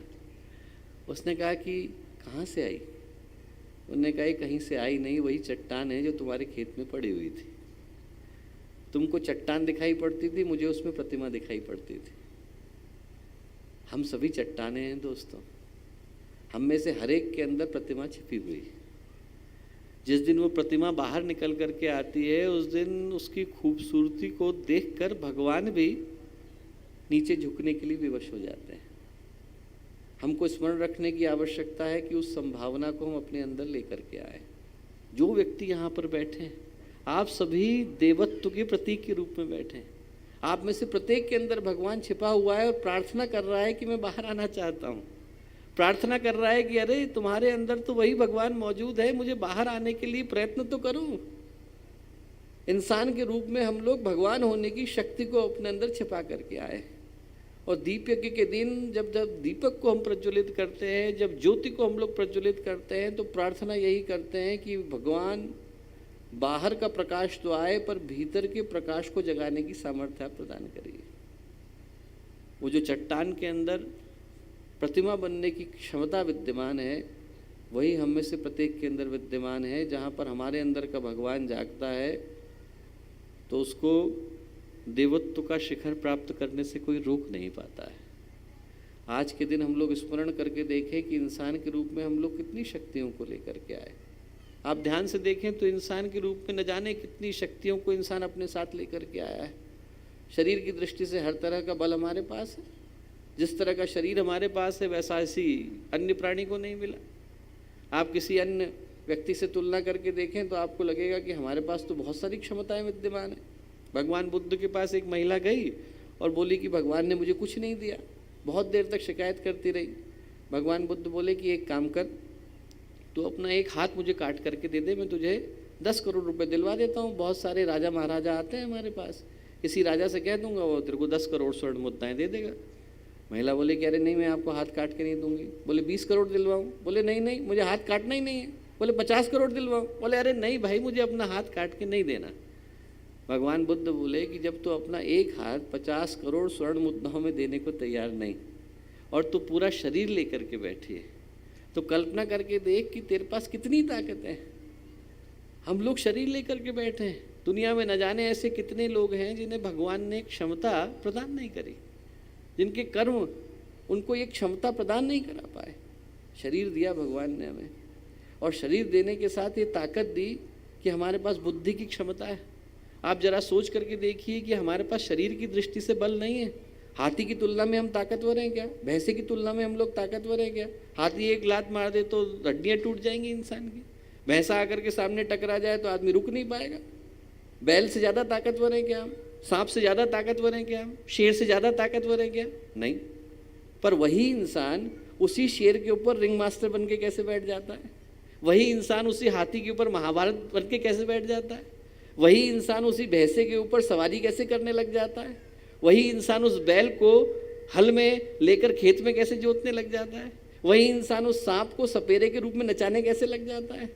कैसे उसके पास ताकत आ जाती है? और जो लोग इस काम को करते हैं वो लोग कहीं ऑक्सफोर्ड से डिग्री लेके थोड़ी आते हैं कि चलो हमने तो साहब महावत बनने का कोर्स जो है वो ऑक्सफोर्ड से किया है, नहीं कैम्ब्रिज बन से हम लेकर के आए सपेरे का कोर्स। ऐसा थोड़ी होता है। सामान्य सा व्यक्ति, उसके अंदर निर्भयता आ जाती है, उसके अंदर साहस आ जाता है, उसके अंदर पराक्रम आ जाता है, तो वो उन प्राणियों के ऊपर कब्जा करके बैठ जाता है जिनसे इंसान डरता हुआ नजर आता है।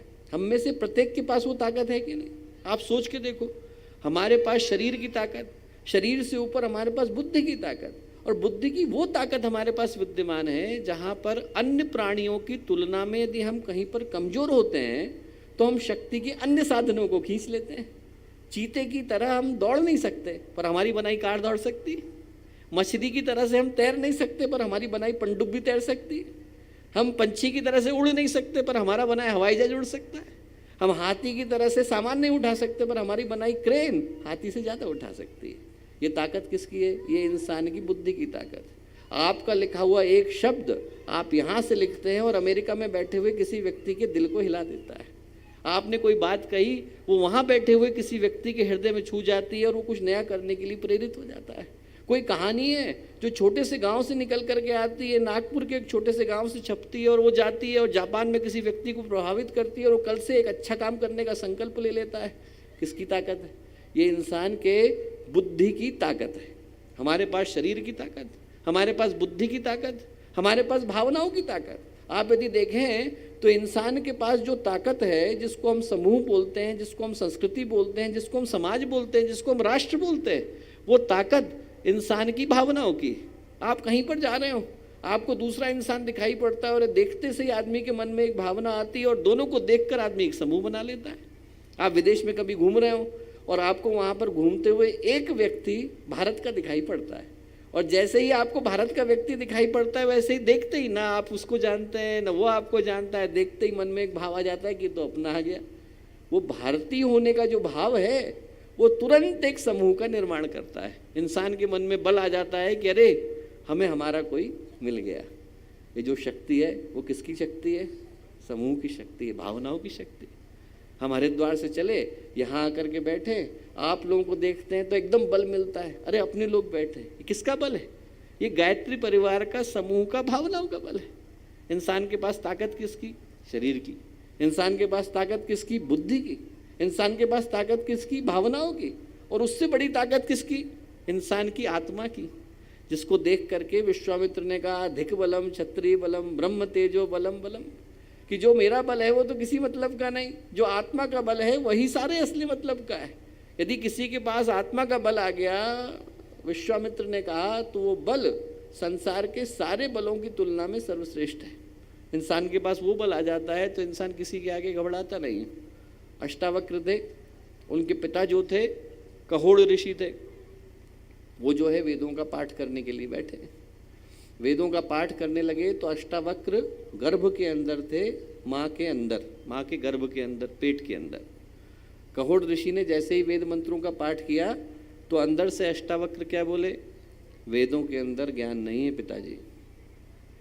उनको लगा कि कौन बोल रहा है, ध्यान दिया तो देखा कि अरे पुत्र बोल रहा है गर्भ के अंदर से। उनको बड़ा गुस्सा आया, उन्होंने कहा ऐसा क्यों कह रहे हो? बोले आप ये बताइए कि चंद्रमा किधर है? तो उनके पिता ने इशारा किया कि उधर है। बोले पर आपकी अंगुली चंद्रमा नहीं है ना, आपकी अंगुली चंद्रमा की ओर इशारा है। बोले वैसे ही वेद ज्ञान की ओर इशारा है। जो ज्ञान है वो आत्मा के अंदर है, इसीलिए उसे आत्मज्ञान कहा गया है। पिता को बड़ा क्रोध आया। क्रोध में उनने अष्टावक्र को वहीं से श्राप दिया कि तू 8 जगह से टेढ़ा होकर के पैदा हो, ताकि अष्टांग योग न कर सके। अष्टवक्र, अष्ट का मतलब 8, वक्र का मतलब टेढ़ा। तो अंदर से अष्टावक्र क्या बोले? बोले आंगन के टेढ़ा हो जाने से आकाश टेढ़ा नहीं हो जाता पिताजी। शरीर को आप टेढ़ा कर सकते हो, मन को टेढ़ा कर पाने की सामर्थ्य नहीं है। वो क्या शक्ति है? इंसान की आत्मा की शक्ति है। जहाँ पर उसे लगता है कि सब कुछ कमज़ोर पड़ जाए, पर मेरी आत्मा के अंदर बल इतना है कि मैं दुनिया को बदल देने की सामर्थ्य रखता हूँ। जिसको लगे कि इसमें कहीं कोई शंका है, वो गुरुदेव का जीवन उठा के देख ले। 80 वर्ष का जीवन, 80 वर्ष के जीवन में भी 42 वर्ष तो गुरुदेव ने साधना में गुजारे। गायत्री के महापुरुषण की साधना 24 वर्ष, 15 वर्ष के बाद शुरू किया। हर 10 वर्ष के बाद गुरुदेव 1 वर्ष के लिए एकांत के लिए चले गए। अंत के 6 वर्षों में सूक्ष्मीकरण की साधना, फिर प्राण प्रत्यावर्तन की साधना, फिर संजीवनी साधना, फिर कल्प साधना। आप सारी साधनाएं जोड़ दो तो 42 वर्ष तो गुरुदेव के साधना में चले गए। बाकी के 38 वर्षों में गुरुदेव ने कितनी किताबें लिखी? 3400। जिसको लगता हो कि 3400 किताबें लिखना आसान है, वो 3400 किताबें जो गुरुदेव ने लिखी हैं उनकी टाइटल एक बार लिख दे। मैं कहता हूँ किताबें पढ़ना तो बहुत दूर की बात है, वो उन किताबों के टाइटल भी एक बार लिख देगा तो व्यक्ति को पता चल जाएगा कि कितना लिखा गया है। किसकी शक्ति है? आत्मा की शक्ति है।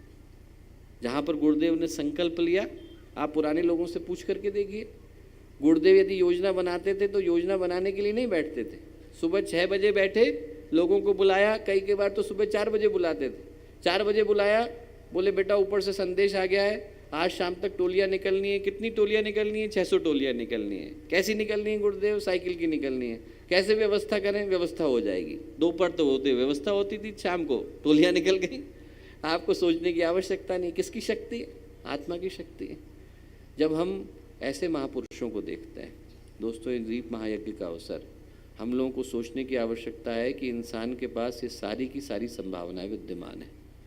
शरीर की शक्ति हम लोग लेकर के आए, बुद्धि की शक्ति हम लोग लेकर के आए, भावनाओं की शक्ति हमारे पास, संवेदनाओं की शक्ति हमारे पास, साहित्य रचने की शक्ति हमारे पास, संगीत की शक्ति हमारे पास, कला की शक्ति हमारे पास, साधना की शक्ति हमारे पास, अध्यात्म की शक्ति हमारे पास, आत्मा के शिखर पर पहुंच जाने की शक्ति हमारे पास, आध्यात्मिक उत्कर्ष की शक्ति हमारे पास, महापुरुष बन जाने की शक्ति हमारे पास, ऋषि बन जाने की शक्ति हमारे पास, मुनि बन जाने की शक्ति हमारे पास, गुरुदेव बन जाने की शक्ति हमारे पास, विवेकानंद बन जाने की शक्ति हमारे पास। ये सारी शक्तियों को हम लोग अपने भीतर लेकर के आए।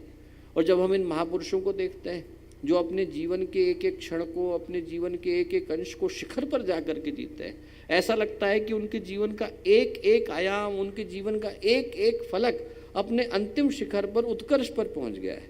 जब हम ऐसे जीवन को देखते हैं और कभी कभी सामान्य व्यक्ति के जीवन को देखते हैं, छोटी सी जिंदगी में घटना घटती है कि आदमी पूरी तरह से टूट जाता है। एक बटुआ गया नहीं कि आदमी को लगता है मेरी जिंदगी तो यहीं समाप्त हो गई।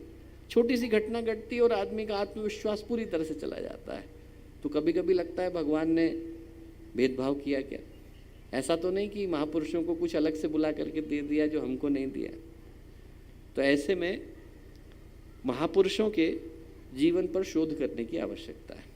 यदि किसी को कभी लगे कि महापुरुषों को थोड़ा ज़्यादा दिया गया और सामान्य इंसान को कम दिया गया, तो उसकी पहचान कैसे होगी, उसकी पड़ताल कैसे होगी? उसकी पहचान, उसकी पड़ताल इस आधार पर होगी कि महापुरुषों का जीवन सरल होना चाहिए था, उनके जीवन में परिस्थितियां आसान होनी चाहिए थी।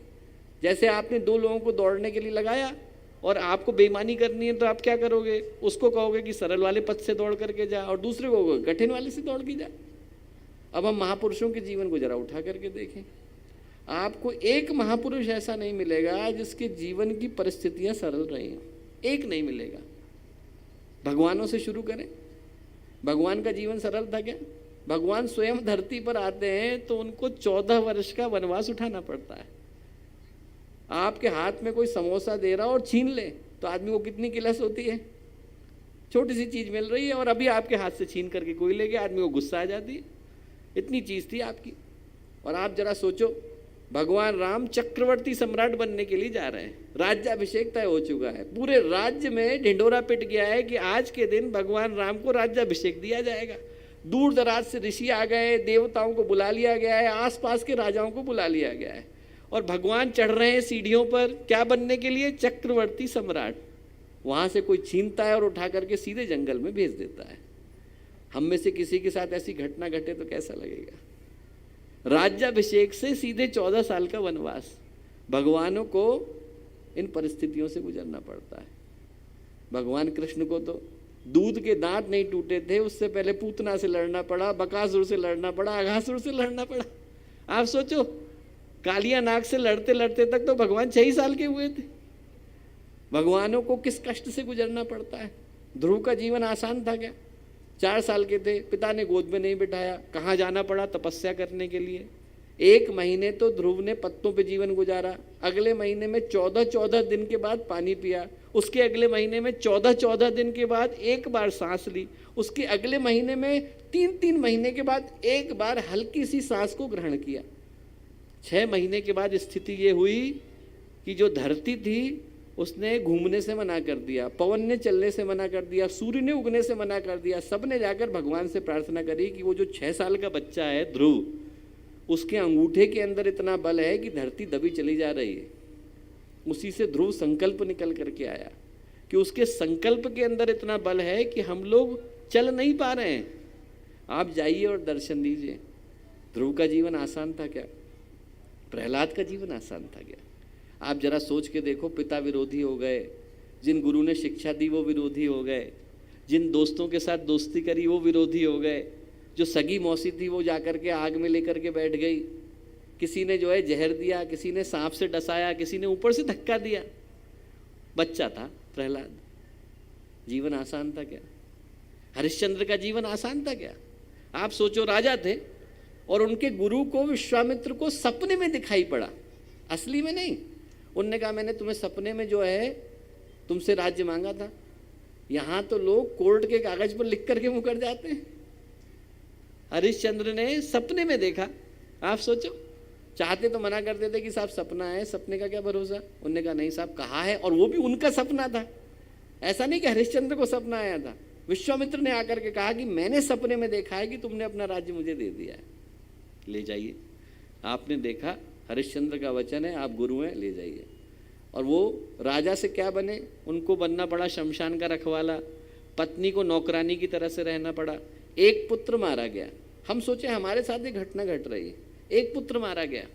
और ऐसी स्थिति में जब उसकी लाश आती है उनके सामने और उसके पास कर देने के लिए पैसा नहीं है, क्योंकि वो नियम हरिश्चंद्र का बनाया हुआ था, तो हरिश्चंद्र कहते हैं कि अपनी साड़ी आदि फाड़ करके दे दो। इन लोगों के जीवन आसान थे क्या? भगत सिंह का जीवन आसान था क्या? 24 साल के थे। राजगुरु का जीवन आसान था क्या? 24 साल के थे। बिस्मिल का जीवन आसान था क्या? 24 साल के थे। इनकी माओ ने तो, सोचो तो आप, 24 साल के बच्चे के लिए सोचते हैं कि इसका विवाह होने वाला है। उनको ये भी नहीं पता चला कि हमारे बच्चे को कहाँ ले जा करके जलाया गया, क्या किया गया हमारे बेटे के साथ। इन लोगों के जीवन आसान थे क्या? नहीं। हमें लगे तो हम याद करें कि महापुरुष कितनी कष्ट कठिनाई से गुजरे। गुरुदेव का जीवन आसान था क्या? लोग घरों पे धमकियां दे दे के पहुंच जाते थे। छोटे छोटे बच्चों को गुरुदेव को पड़ोसियों के पास छोड़ना पड़ा, संबंधियों के पास छोड़ना पड़ा। 6-6 साल तक बच्चे कहीं और पले, क्योंकि लोग घरों में धमकियां दे के पहुंच जाते थे। 20 रुपए की जमा पूंजी थी, उसमें गुरुदेव पालन पोषण भी करते थे, किताबें भी लिखते थे, लोगों के घर में भी छोड़ करके आते थे। आसान था क्या? किसी का जीवन आसान नहीं था। जब हमारे जीवन में कठिनाई आए दोस्तों, तो हम याद करके देखें, संभावनाएं हम लोग लेकर के आए, पर शक्तियां जागती तब है जब व्यक्ति संघर्ष के पथ से गुजर पाता है। याद रखें कि महापुरुषों के जीवन में कठिनाइयां हमसे ज़्यादा थी। हमारे जीवन में बड़ी से बड़ी घटना घटी होगी तो क्या घटी? व्हाट्सएप के मैसेज डिलीट हो गए होंगे।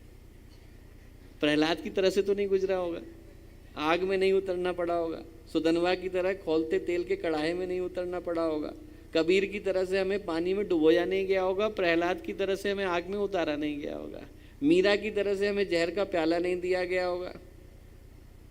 इन लोगों की तरह से, गुरु गोविंद सिंह की तरह से हमारे बच्चों को जिंदा दीवार के अंदर चिनाया नहीं गया होगा। इन लोगों की कठिनाइयाँ हम लोगों की कठिनाई की तुलना में कई गुना ज़्यादा थी। हम लोग तो सौभाग्यशाली हैं कि हम लोगों को जीवन उनकी तुलना में आसान मिल गया। उन संघर्षों के पथ से गुजरने के बाद आदमी सौभाग्य का अधिकारी बन पाता है। याद रखें कि शक्तियाँ हम लोग अपरिमित लेकर के आए, पर ये जो दीप यज्ञ है वो स्मरण दिलाता है कि जो संघर्षों के पथ से जलने के बाद अपनी ज्योति को जलाता है वही दीपक बन पाता है। जिसके पास संघर्षों को सौभाग्य की तरह वर्ण करने की क्षमता होती है वही प्रकाश दे पाता है। और याद रखें कि हम में से प्रत्येक व्यक्ति के अंदर मूल्य है। जिंदगी में कई बार आदमी को लगता है जब आत्मविश्वास कमजोर होता है कि हमारा तो कोई मूल्य नहीं, हम क्या कर सकते हैं, हमारे पास कोई क्षमता नहीं। तो एक कहानी आती है, बड़ी प्यारी आती है। कहानी आती है, हरी हरी घास लगी थी। हरी घास में घास का सूखा तिनका पड़ा था, सूख गया था, मुरझा गया था। तो जो हरी हरी घास थी, दूब, वो उसको उल्हाने दे रही थी। बोले बेकार में पड़ा हुआ है तो यहाँ हट, हरी हरी घास से लोग हमें खाने के लिए आते हैं, देख वो आ रही है गाय हमें खाने के लिए। किसको खाने आ रही है? हमें खाने आ रही है। तू कहाँ से आ गया? हट यहाँ से, दूर हट। अब घास का तिनका जो है पड़े पड़े जो है अपने आप को ग्लानि महसूस कर रहा था, मैं तो किसी मतलब का नहीं, मेरे को तो कोई देखता भी नहीं। इतनी देर में हवा चली। हवा चली तो घास का तिनका उड़ा तो जाकर के पानी में गिरा। अब पानी में जब जाकर के गिरा तो उसका एक किनारा तो गिरा किनारे पर, धरती पर टिक गया, और एक किनारा पानी के अंदर जाकर के गिरा। जब पानी के अंदर गिरा तो वहां पर एक चींटा डूब रहा था। चींटे ने जैसे ही देखा घास का तिनका तो सहारा लेकर के ऊपर आ गया। जैसे ही वो चींटा बाहर आया तो चींटे ने बाहर आकर के घास के तिनके को कहा कि साहब बड़ा धन्यवाद, आपने हमारा जीवन बचाया। तो घास का तिनका चींटे से बोला कि साहब धन्यवाद तो आपका, आपने हमें हमारा मूल्य समझाया कि मेरे अंदर मूल्य क्या है, जीवन बचा सकता हूँ मैं किसी का। जिंदगी में तकलीफ हो तो याद रखें कि घास के सूखे तिनके से ज़्यादा कीमत तो हम लोग रखते हैं। जिंदगी में कभी आदमी का विश्वास कमज़ोर हो तो याद रखें कि यदि घास का सूखा तिनका किसी की ज़िंदगी बचा सकता है तो हम तो न जाने कितनों की ज़िंदगी संवार सकते हैं। हमारे को भगवान ने वो क्षमता दी। इंसान याद रखे कि दीप यज्ञ का अवसर आता इसलिए है कि हमें स्मरण दिला सके कि हमारे अंदर संभावनाएं अनंत हैं, और मिलती उनको हैं जो स्मरण रख पाते हैं कि ये संघर्ष के पथ से गुजरने वालों को ही सौभाग्य मिलता है। मिलता उनको है जो अपने ऊपर विश्वास रखते हैं, मिलता उनको है जो अपना मूल्य जानते हैं, और मिलता उनको है जो घटनाओं का अर्थ जानते हैं। आप देखो महापुरुषों के जीवन में घटनाएं साधारण सी होती हैं, पर उसका जो अर्थ वो निकालते हैं वो उनको महापुरुष बना देता है। समर्थ गुरु रामदास थे, शादी करने के लिए गए, घोड़े पर चढ़े, पंडित ने क्या कहा? सावधान। न जाने कितनों को सावधान कहा होगा, न जाने कितनों ने सावधान सुना होगा। समर्थ गुरु रामदास ने कहा मुझसे सावधान होने को कह रहा है, क्यों? कि मनुष्य का जीवन मिला है, इसका मूल्य समझ। बस तुरंत उतरे वहाँ से, जंगल में गए, तपस्या करने को बैठे नासिक के पास, समर्थ गुरु होकर के निकले। घटना साधारण सी है, कहा गया सावधान। सावधान कहने पर जो सावधान हो जाता है वो समर्थ गुरु बन जाता है। घटना कितनी साधारण सी है। बुद्ध जा रहे थे, बूढ़ा व्यक्ति निकला, मैं भी बूढ़ा होऊंगा क्या? एक लाश निकली, मैं भी मरूंगा क्या? एक बीमार व्यक्ति निकला, मैं भी बीमार पड़ूंगा क्या? हम लोग कितनी बार देखते हैं। इन 3 चीज़ों ने बुद्ध को बुद्ध बना दिया। घटनाएं वही होती हैं, पर उसका अर्थ यदि व्यक्ति निकालता है तो उसके अंदर बोध आता है। वही घटना इंसान के जीवन के अंदर बोध दे करके जाती है यदि इंसान जागना चाहता है। हम जाग सकें तो हमारे अंदर बोध की घटना घट पाती है। दीपक यही प्रेरणा देता है कि जब हम दीपक जलाएं तो प्रार्थना करें कि भगवान बाहर की ज्योति तो आपने जलाना सिखाया, अब भीतर की ज्योति को जलाना सिखाइए।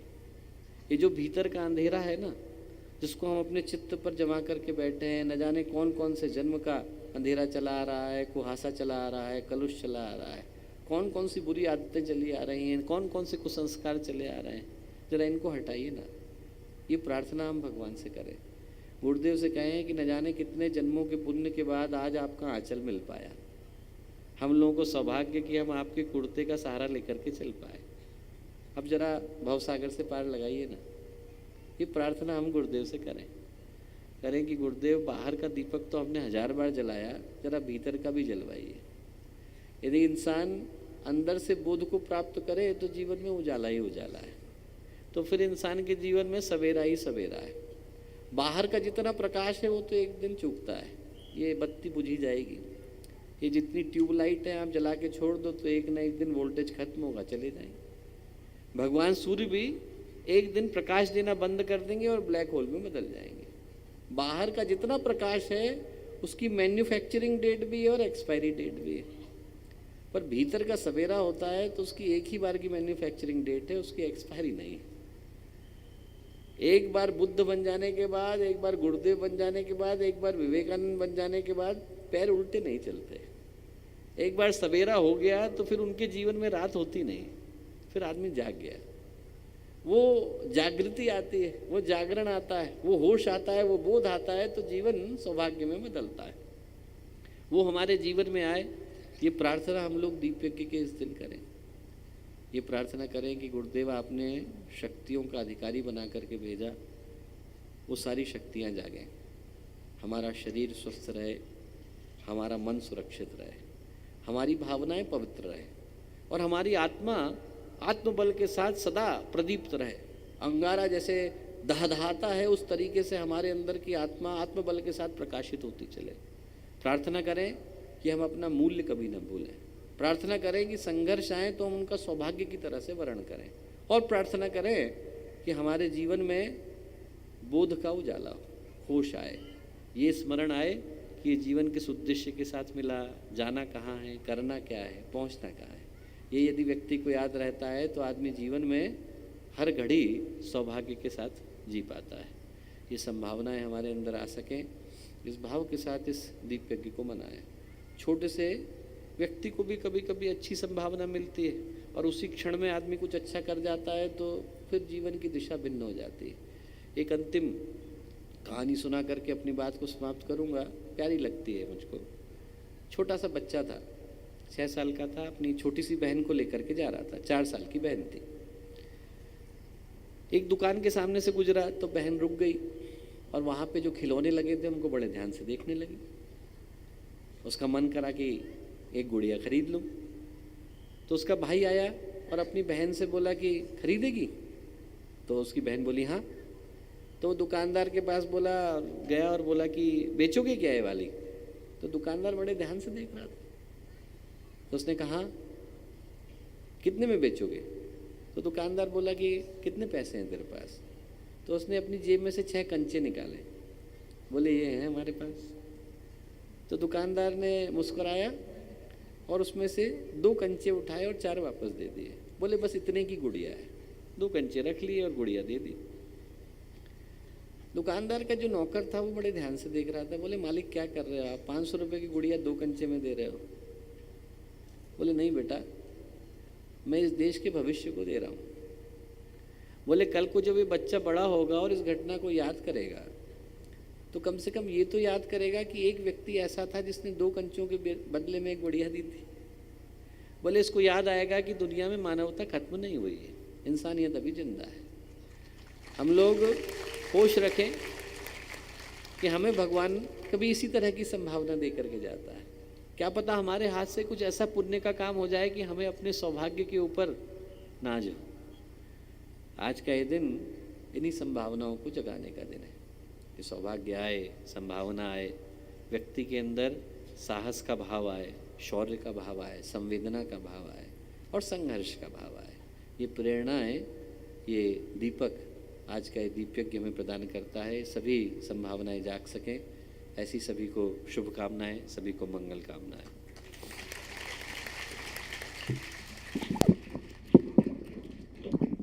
बहुत ही अद्भुत, विलक्षण, बड़ा प्रेरणाप्रद और उज्जवल भविष्य की ओर ले जाने वाला दिव्य उद्बोधन आज इस धरती पर बैठे हुए सभी परिजनों, महानुभावों को सुनने को मिला। बहुत बहुत धन्यवाद सम्मानीय भैया जी का, जो यहाँ पधारे और हम लोगों को मार्गदर्शन दिया। आइए, जैसा मैंने बतलाया था कि उद्बोधन पूर्ण होते ही हम लोग दीप यज्ञ की ओर बढ़ेंगे। कर्मकांड पूरा हो चुका है और ये जो प्रधान दीपक है यहाँ भैया प्रज्वलित करेंगे। वहाँ यजमान दंपत्ति एक और थे, वो ऊपर आ जाएं और यजमान दंपत्ति दीपक प्रज्वलित करेंगे। जहाँ जिनकी ड्यूटी लगी हुई है, केवल इन बच्चियों को छोड़कर जो आगे बैठी हैं, आपको आरती के समय दीपक प्रज्वलित करना है, अभी नहीं। यहाँ दीपक हों अलग बाहर से, तो उनको प्रज्वलित करना है। सभी जगह माचिस, मोमबत्ती रखी हुई है। कोई भी बहनें बीच में से खड़ी होकर व्यवस्था ना बिगाड़ें। कृपया कुंड के पास ही जो भाई बहन बैठे हैं वे दीपक प्रज्वलित करेंगे। 11,000 दीपक प्रज्वलित हो रहे हैं। आइए अग्नि देवता को हम प्रतिष्ठित करें।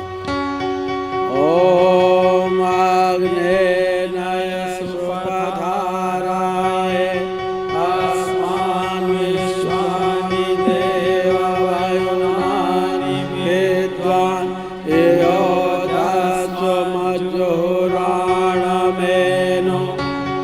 ओरेष्ठान्ते नमो किं विधेम। ओम अग्ने नमः। अग्निम आवाहयामि, स्थापयामि, पूजयामि, ध्यायामि, ततो नमस्कारम करोमि। अग्निदेवता हजारों हजार जगमगा उठेंगे। आइए हम लोग यन मंडलम के द्वारा भगवान की प्रार्थना।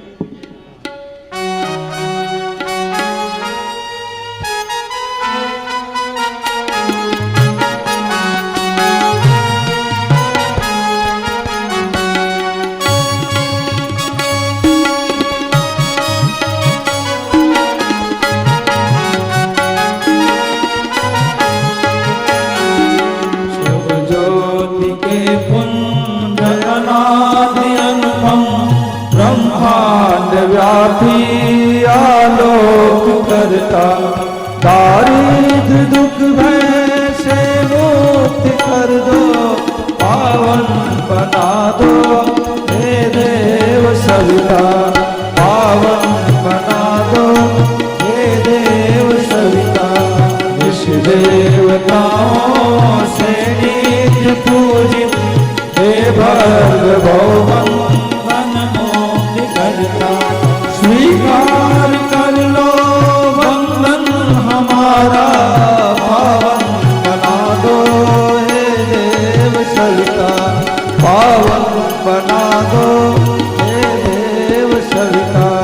हे ज्ञान के धन त्रैलोक्य पूजित, पावन गुणों के विस्तार करता, समस्त प्रतिभा के आदि कारण, पावन बना दो हे देव सविता, पावन बना दो हे देव सविता। हे गूढ़ अंतःकरण में विराजित, तुम दोष पापादि संहार करता, शुभ धर्म का बोध हमको करा दो, पावन बना दो हे देव सविता, पावन बना दो हे देव सविता।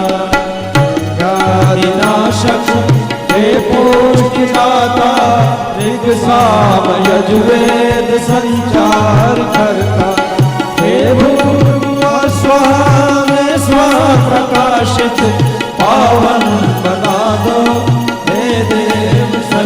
पंखे बंद कर दें, कृपया पंखे बंद कर दें। देव सविता सब वेद विचारण सिद्ध योगी, जिसके सदा से है गान करता।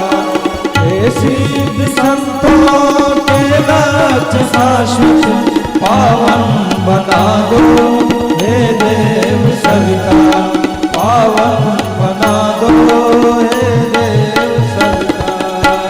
हे विश्व मानव से कृपया पंखे बंद कर दीजिए और पहले दूर के दीपक जलाएं, पहले अपने से दूर के दीपक जलाएं।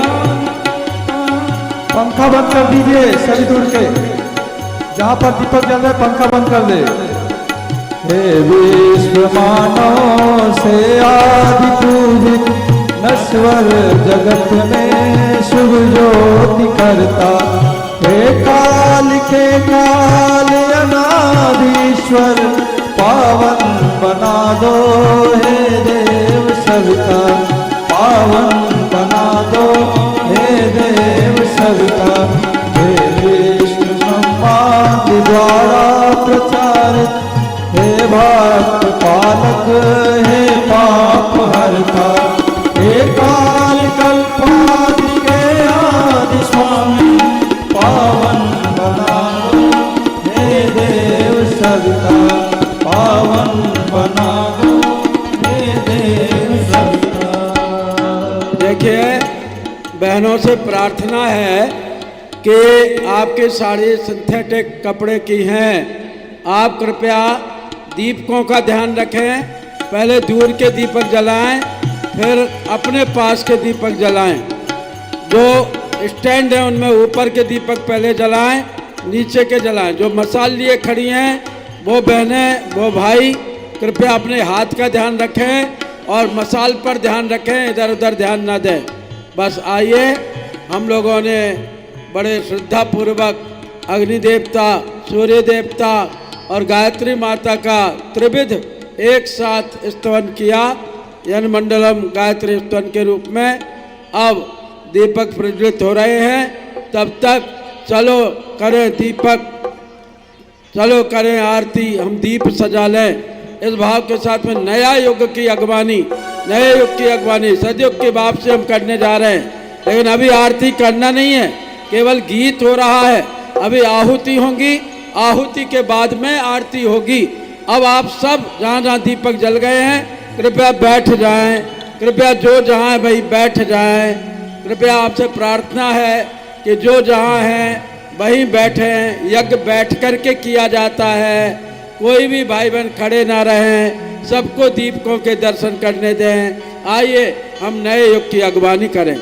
चलो करें स्वागत आरती सजा लो, कि दीप जला लो, कि नया युग चला आ रहा है। हाँ चलो करें स्वागत आरती सजा लो, दीप जला लो, कि नया युग चला आ रहा है। नया युग चला आ रहा है, नया युग चला आ रहा है। ओ नया युग चला आ रहा है, कि नया युग चला आ रहा है। हाँ चलो करें स्वागत आरती सजा लो, दीप जला लो, कि नया युग चला आ रहा है। चलो करें स्वागत आरती सजा लो, दीप जला लो, नया युग चला आ रहा है। ऊपर हाथ करके ताली बजाइए।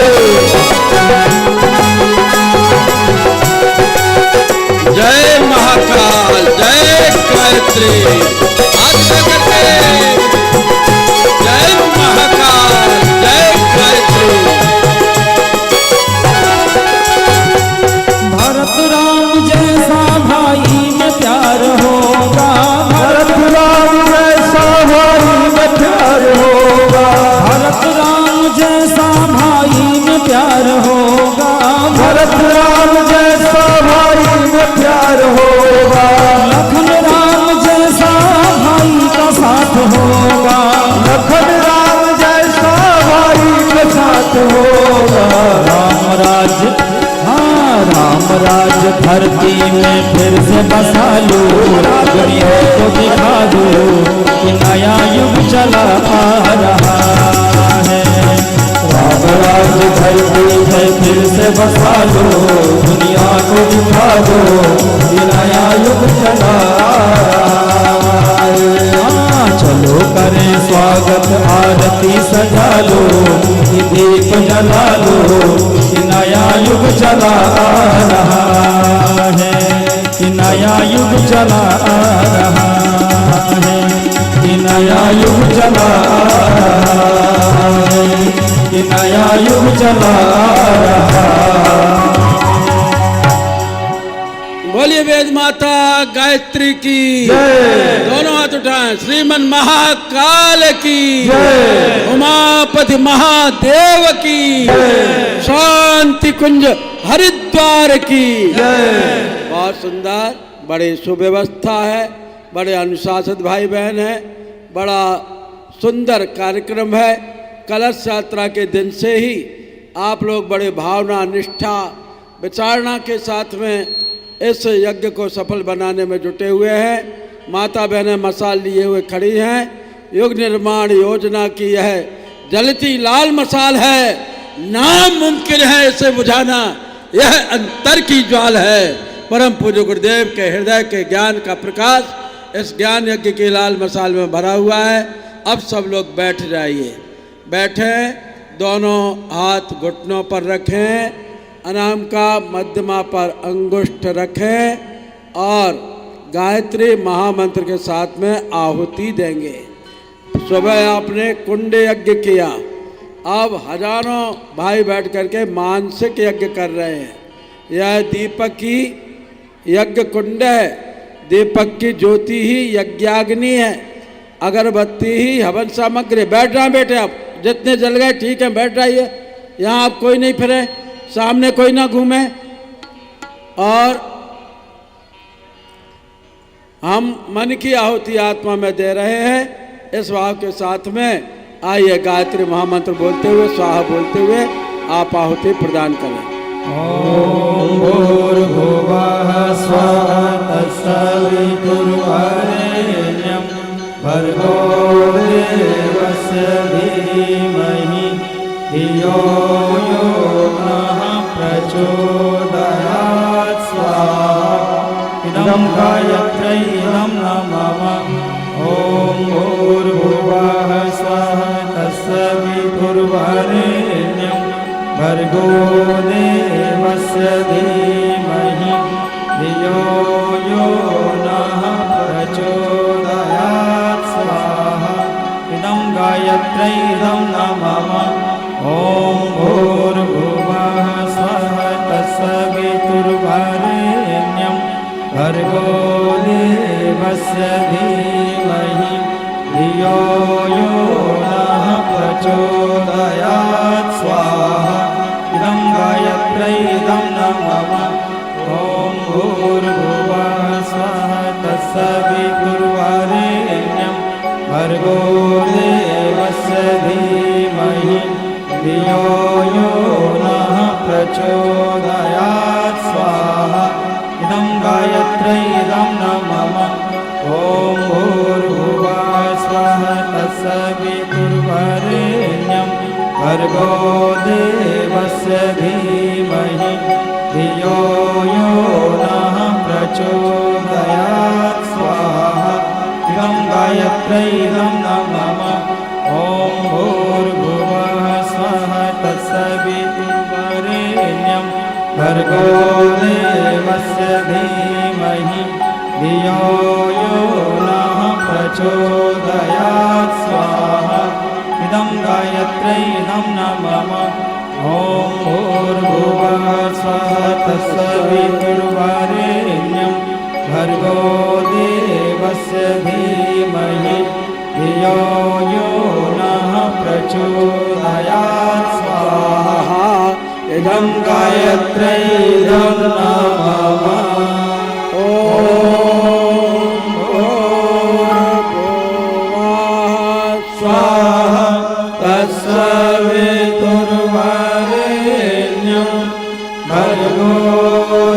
देवस्य धीमहि धियो यो नः प्रचोदयात्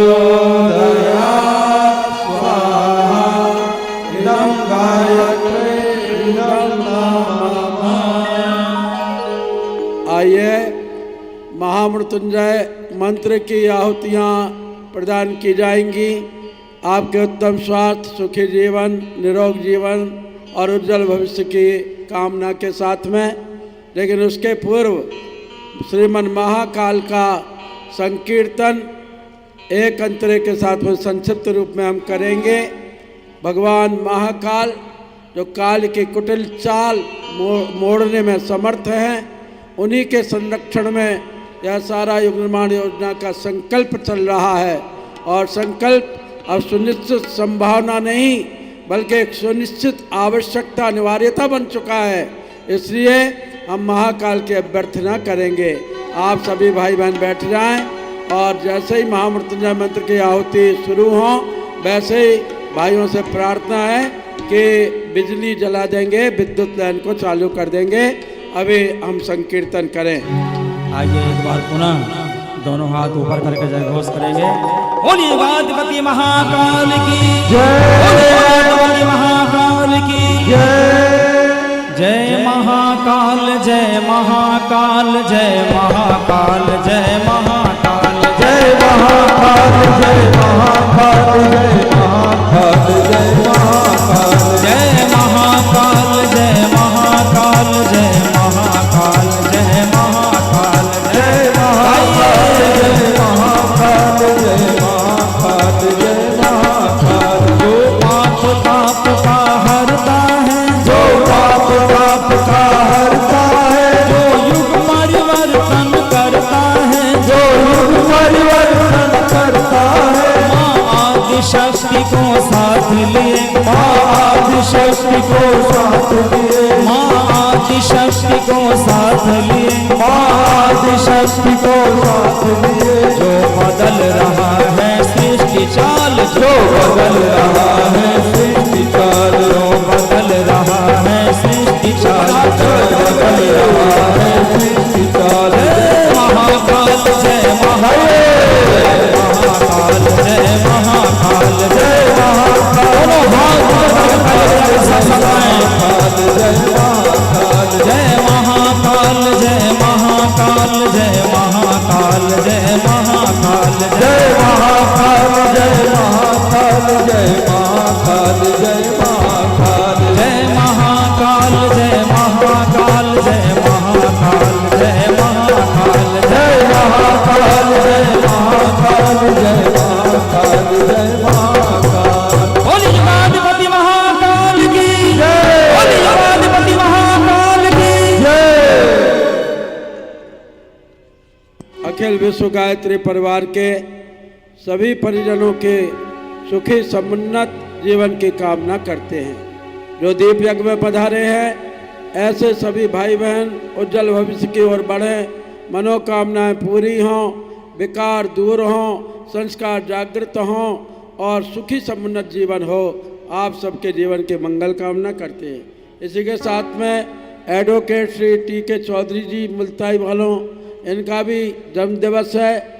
और साथ में हमारे कार्यकर्ता श्री बंडू मेश्राम जी और सौभाग्यवती नीलिमा मेश्राम जी, इनका भी नागपुर वालों का इनका भी विवाह दिवस है। सभी के जीवन के मंगल कामना करते हुए 3 आहुतियाँ महामृत्युंजय से समर्पित करेंगे। बिजली वाले भाइयों से प्रार्थना है कि लाइट ऑन कर दें। आइए महामृत्युंजय मंत्र बोलें। ओम त्र्यंबकं यजामहे सुगंधिं पुष्टिवर्धनं उर्वारुकमिव बन्धनं मृत्योर्मुक्षीयमामृतात् स्वाहा इदं महामृत्युंजयाय नमः।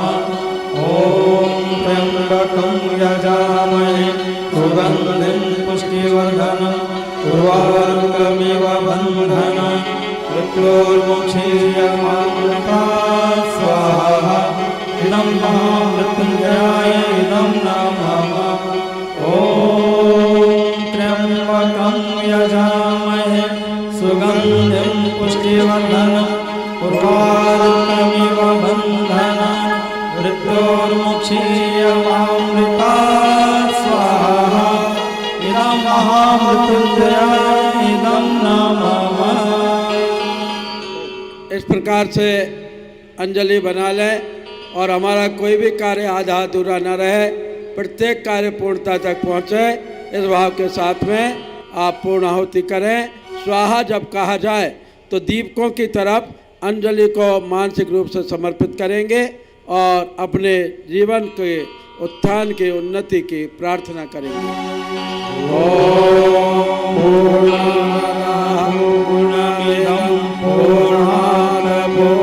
पूर्णमुदच्यते पूर्णस्य पूर्णमादाय पूर्णमेवावशिष्यते स्वाहा ॐ सर्वं वै पूर्णं स्वाहा।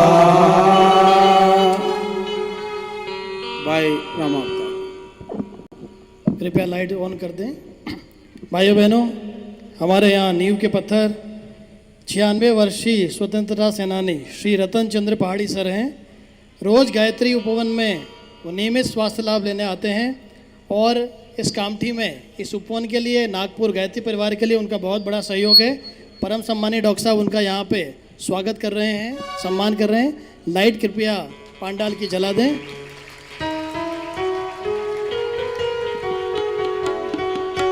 दुपट्टा पीठ वस्त्र ओढ़ा करके उनका सम्मान यहाँ पे परम सम्मानीय डॉक्टर साहब के माध्यम से किया जा रहा है। स्मृति चिन्ह ऐसे हमारे युवा 96 वर्षीय ऐसे कर्मठ कार्यकर्ता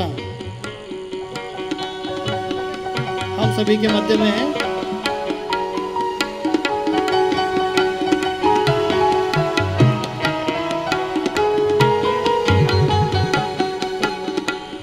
तिलक के माध्यम से उनका स्वागत परम सम्मानीय डॉक्टर साहब कर रहे हैं। साथ ही श्रीमती श्रुति उडकुले जी, शांतिकुंज के समर्पित कार्यकर्ता, श्रीमती श्रुति उडकुले जी का सम्मान श्रीमती उमा बहन जी यहाँ पे कर रही हैं। इस क्षेत्र के लिए, हमारी नारी सशक्तिकरण के लिए, हमारी युवा नारियों की प्रतिनिधि, शांतिकुंज में जीवनदानी कार्यकर्ता, उनका सम्मान जोरदार तालियों के माध्यम से उनका स्वागत यहाँ पे सम्मान कर रहे हैं।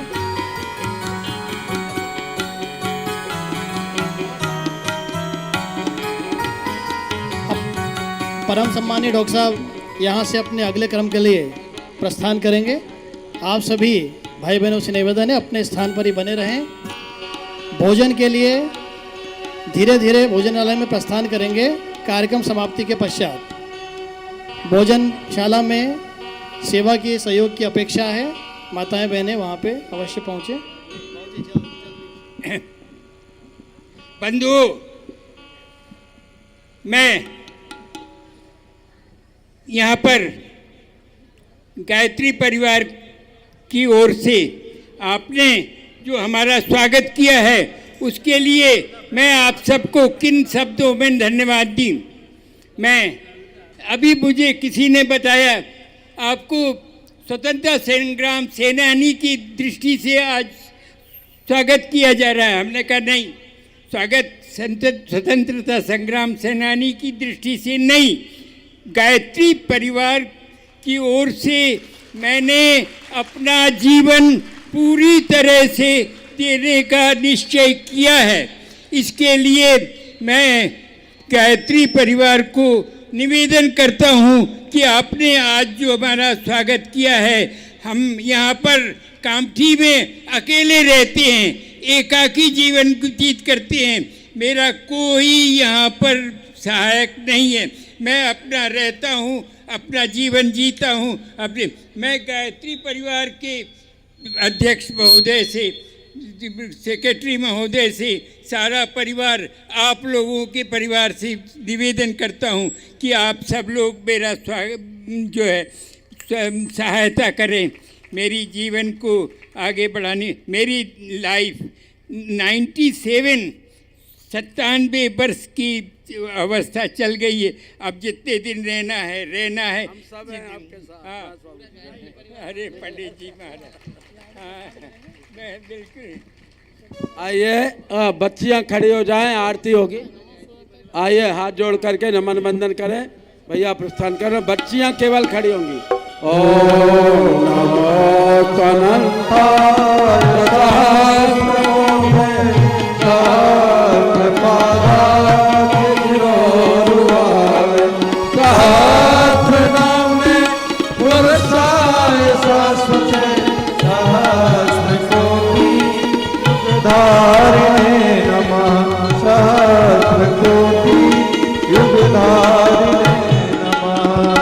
जयति जय गायत्री माता, जयति जय गायत्री माता, सतमार्ग पर हमें चलाओ जो है सुखदाता।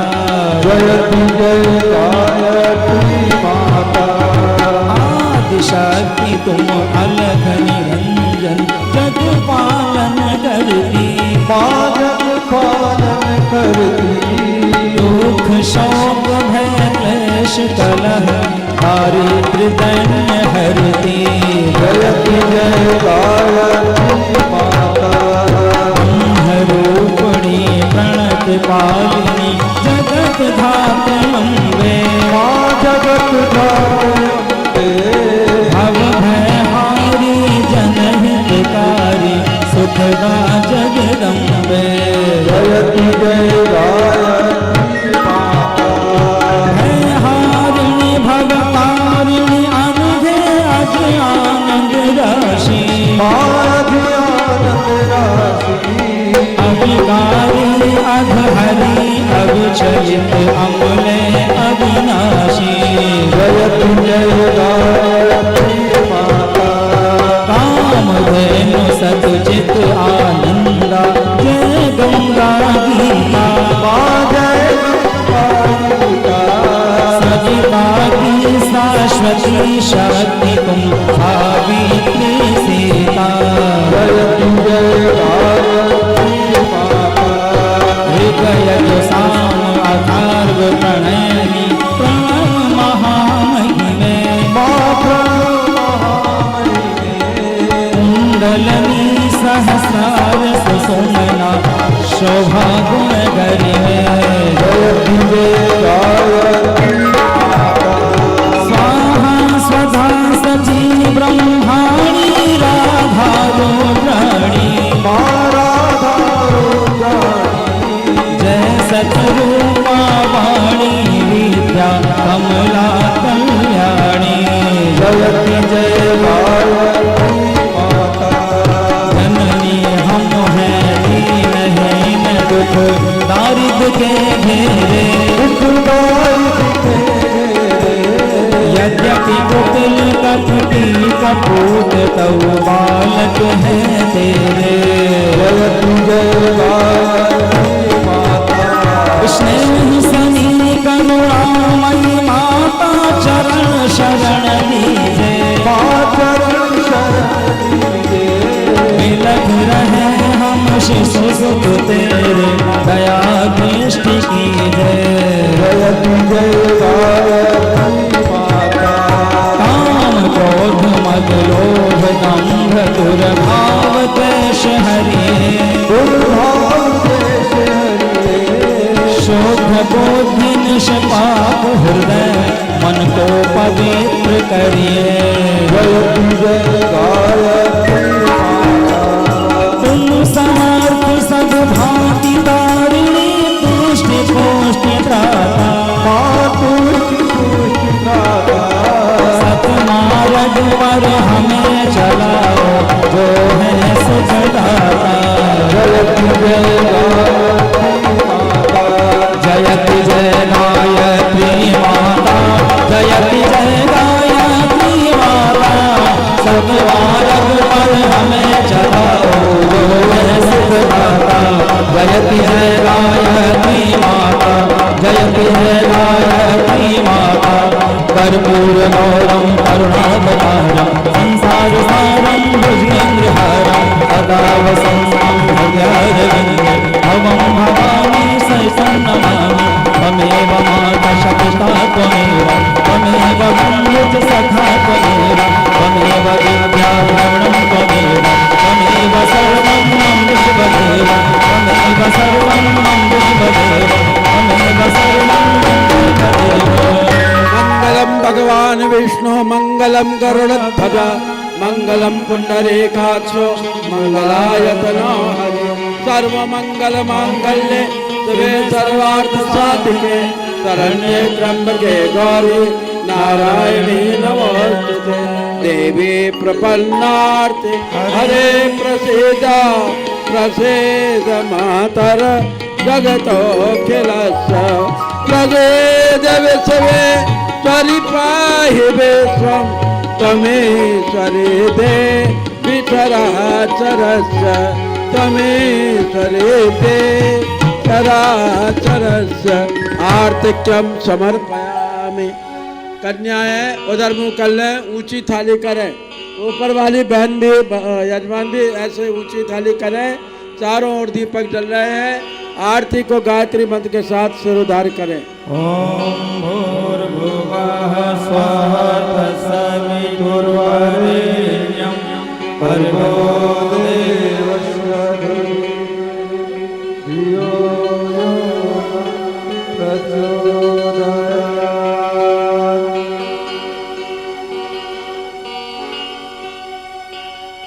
बोले वेद माता गायत्री की, यज्ञ भगवान की, वेद भगवान की, सनातन धर्म के, भारतीय संस्कृति के, भारत माता की। अरे बोलिए ना, भारत माता की, गौ माता की, जोर से गंगा माता की, गीता माता की, गायत्री माता की, धरती माता की। अब नारे बोले जाएंगे। उसके पहले एक मैं सूचना दे दूं कि जो कामठी के भाई बहन हैं, जो आसपास के भाई बहन हैं, जो यहाँ रुके हुए हैं, वो अभी भोजनालय तरफ बिल्कुल नहीं जाएंगे। बाहर जाने वालों की बहुत भारी भीड़ भोजनालय में है, इसलिए आप थोड़ा धैर्य रखें। आधे घंटे अभी एक बढ़िया गीत होने जा रहा है। अब जयकार बोलें। एक बनेंगे, एक बनेंगे, हम सुधरेंगे, हम बदलेंगे। ज्ञान यज्ञ की लाल मसाल, ज्ञान यज्ञ की ज्योति जगाने नया समाज बनाएंगे, नया जमाना लाएंगे, नया समाज बनाएंगे, नया जमाना लाएंगे, नया सवेरा नया उजाला धरती पर लाएंगे। जन्म जहाँ पर हमने पाया, हमने खाया, वस्त्र जहाँ के हमने पहने, ज्ञान जहाँ से पाया, वह है प्यारा। देश समान देश की रक्षा कौन करेगा? करेंगे, हम करेंगे। युग निर्माण कैसे होगा? व्यक्ति के निर्माण से, माँ का मस्तक ऊंचा होगा, त्याग और बलिदान से। मानव मात्र एक समान, नर और नारी एक समान, जात वंश सब एक समान। अनाचार का अंत हो, दहेज प्रथा बंद हो, लड़के लड़की नहीं बिकेंगे, नहीं बिकेंगे, नहीं बिकेंगे। जागेगी भाई जागेगी, नारी शक्ति जागेगी। गंदे चित्र लगाओ मत, नारी को बजाओ, रीतियां तोड़ दो, अंधविश्वास छोड़ दो। सावधान, युग बदल रहा है, सावधान। नया युग आ रहा है। बोले शांत गुण हरिद्वार के, जय। गायत्री तपोवन मथुरा के, पावन जन्मभूमि अमल खेड़ा के, आज के आनंद की, दीप यज्ञ में पधारे सभी भाई बहनों की। बड़ा सुंदर गीत होने जा रहा है। बैठ जाएं, बैठ जाएं, सब बैठें। और देखो सूचना ये है कि कल हर पारी में पूर्णाहुति होगी और कल आपको आरती के बाद ही जाना है, अतः सुबह 7 बजे आ जाएंगे। हमारा कार्यक्रम जल्दी शुरू होगा, हम लोगों को आगे निकलना है।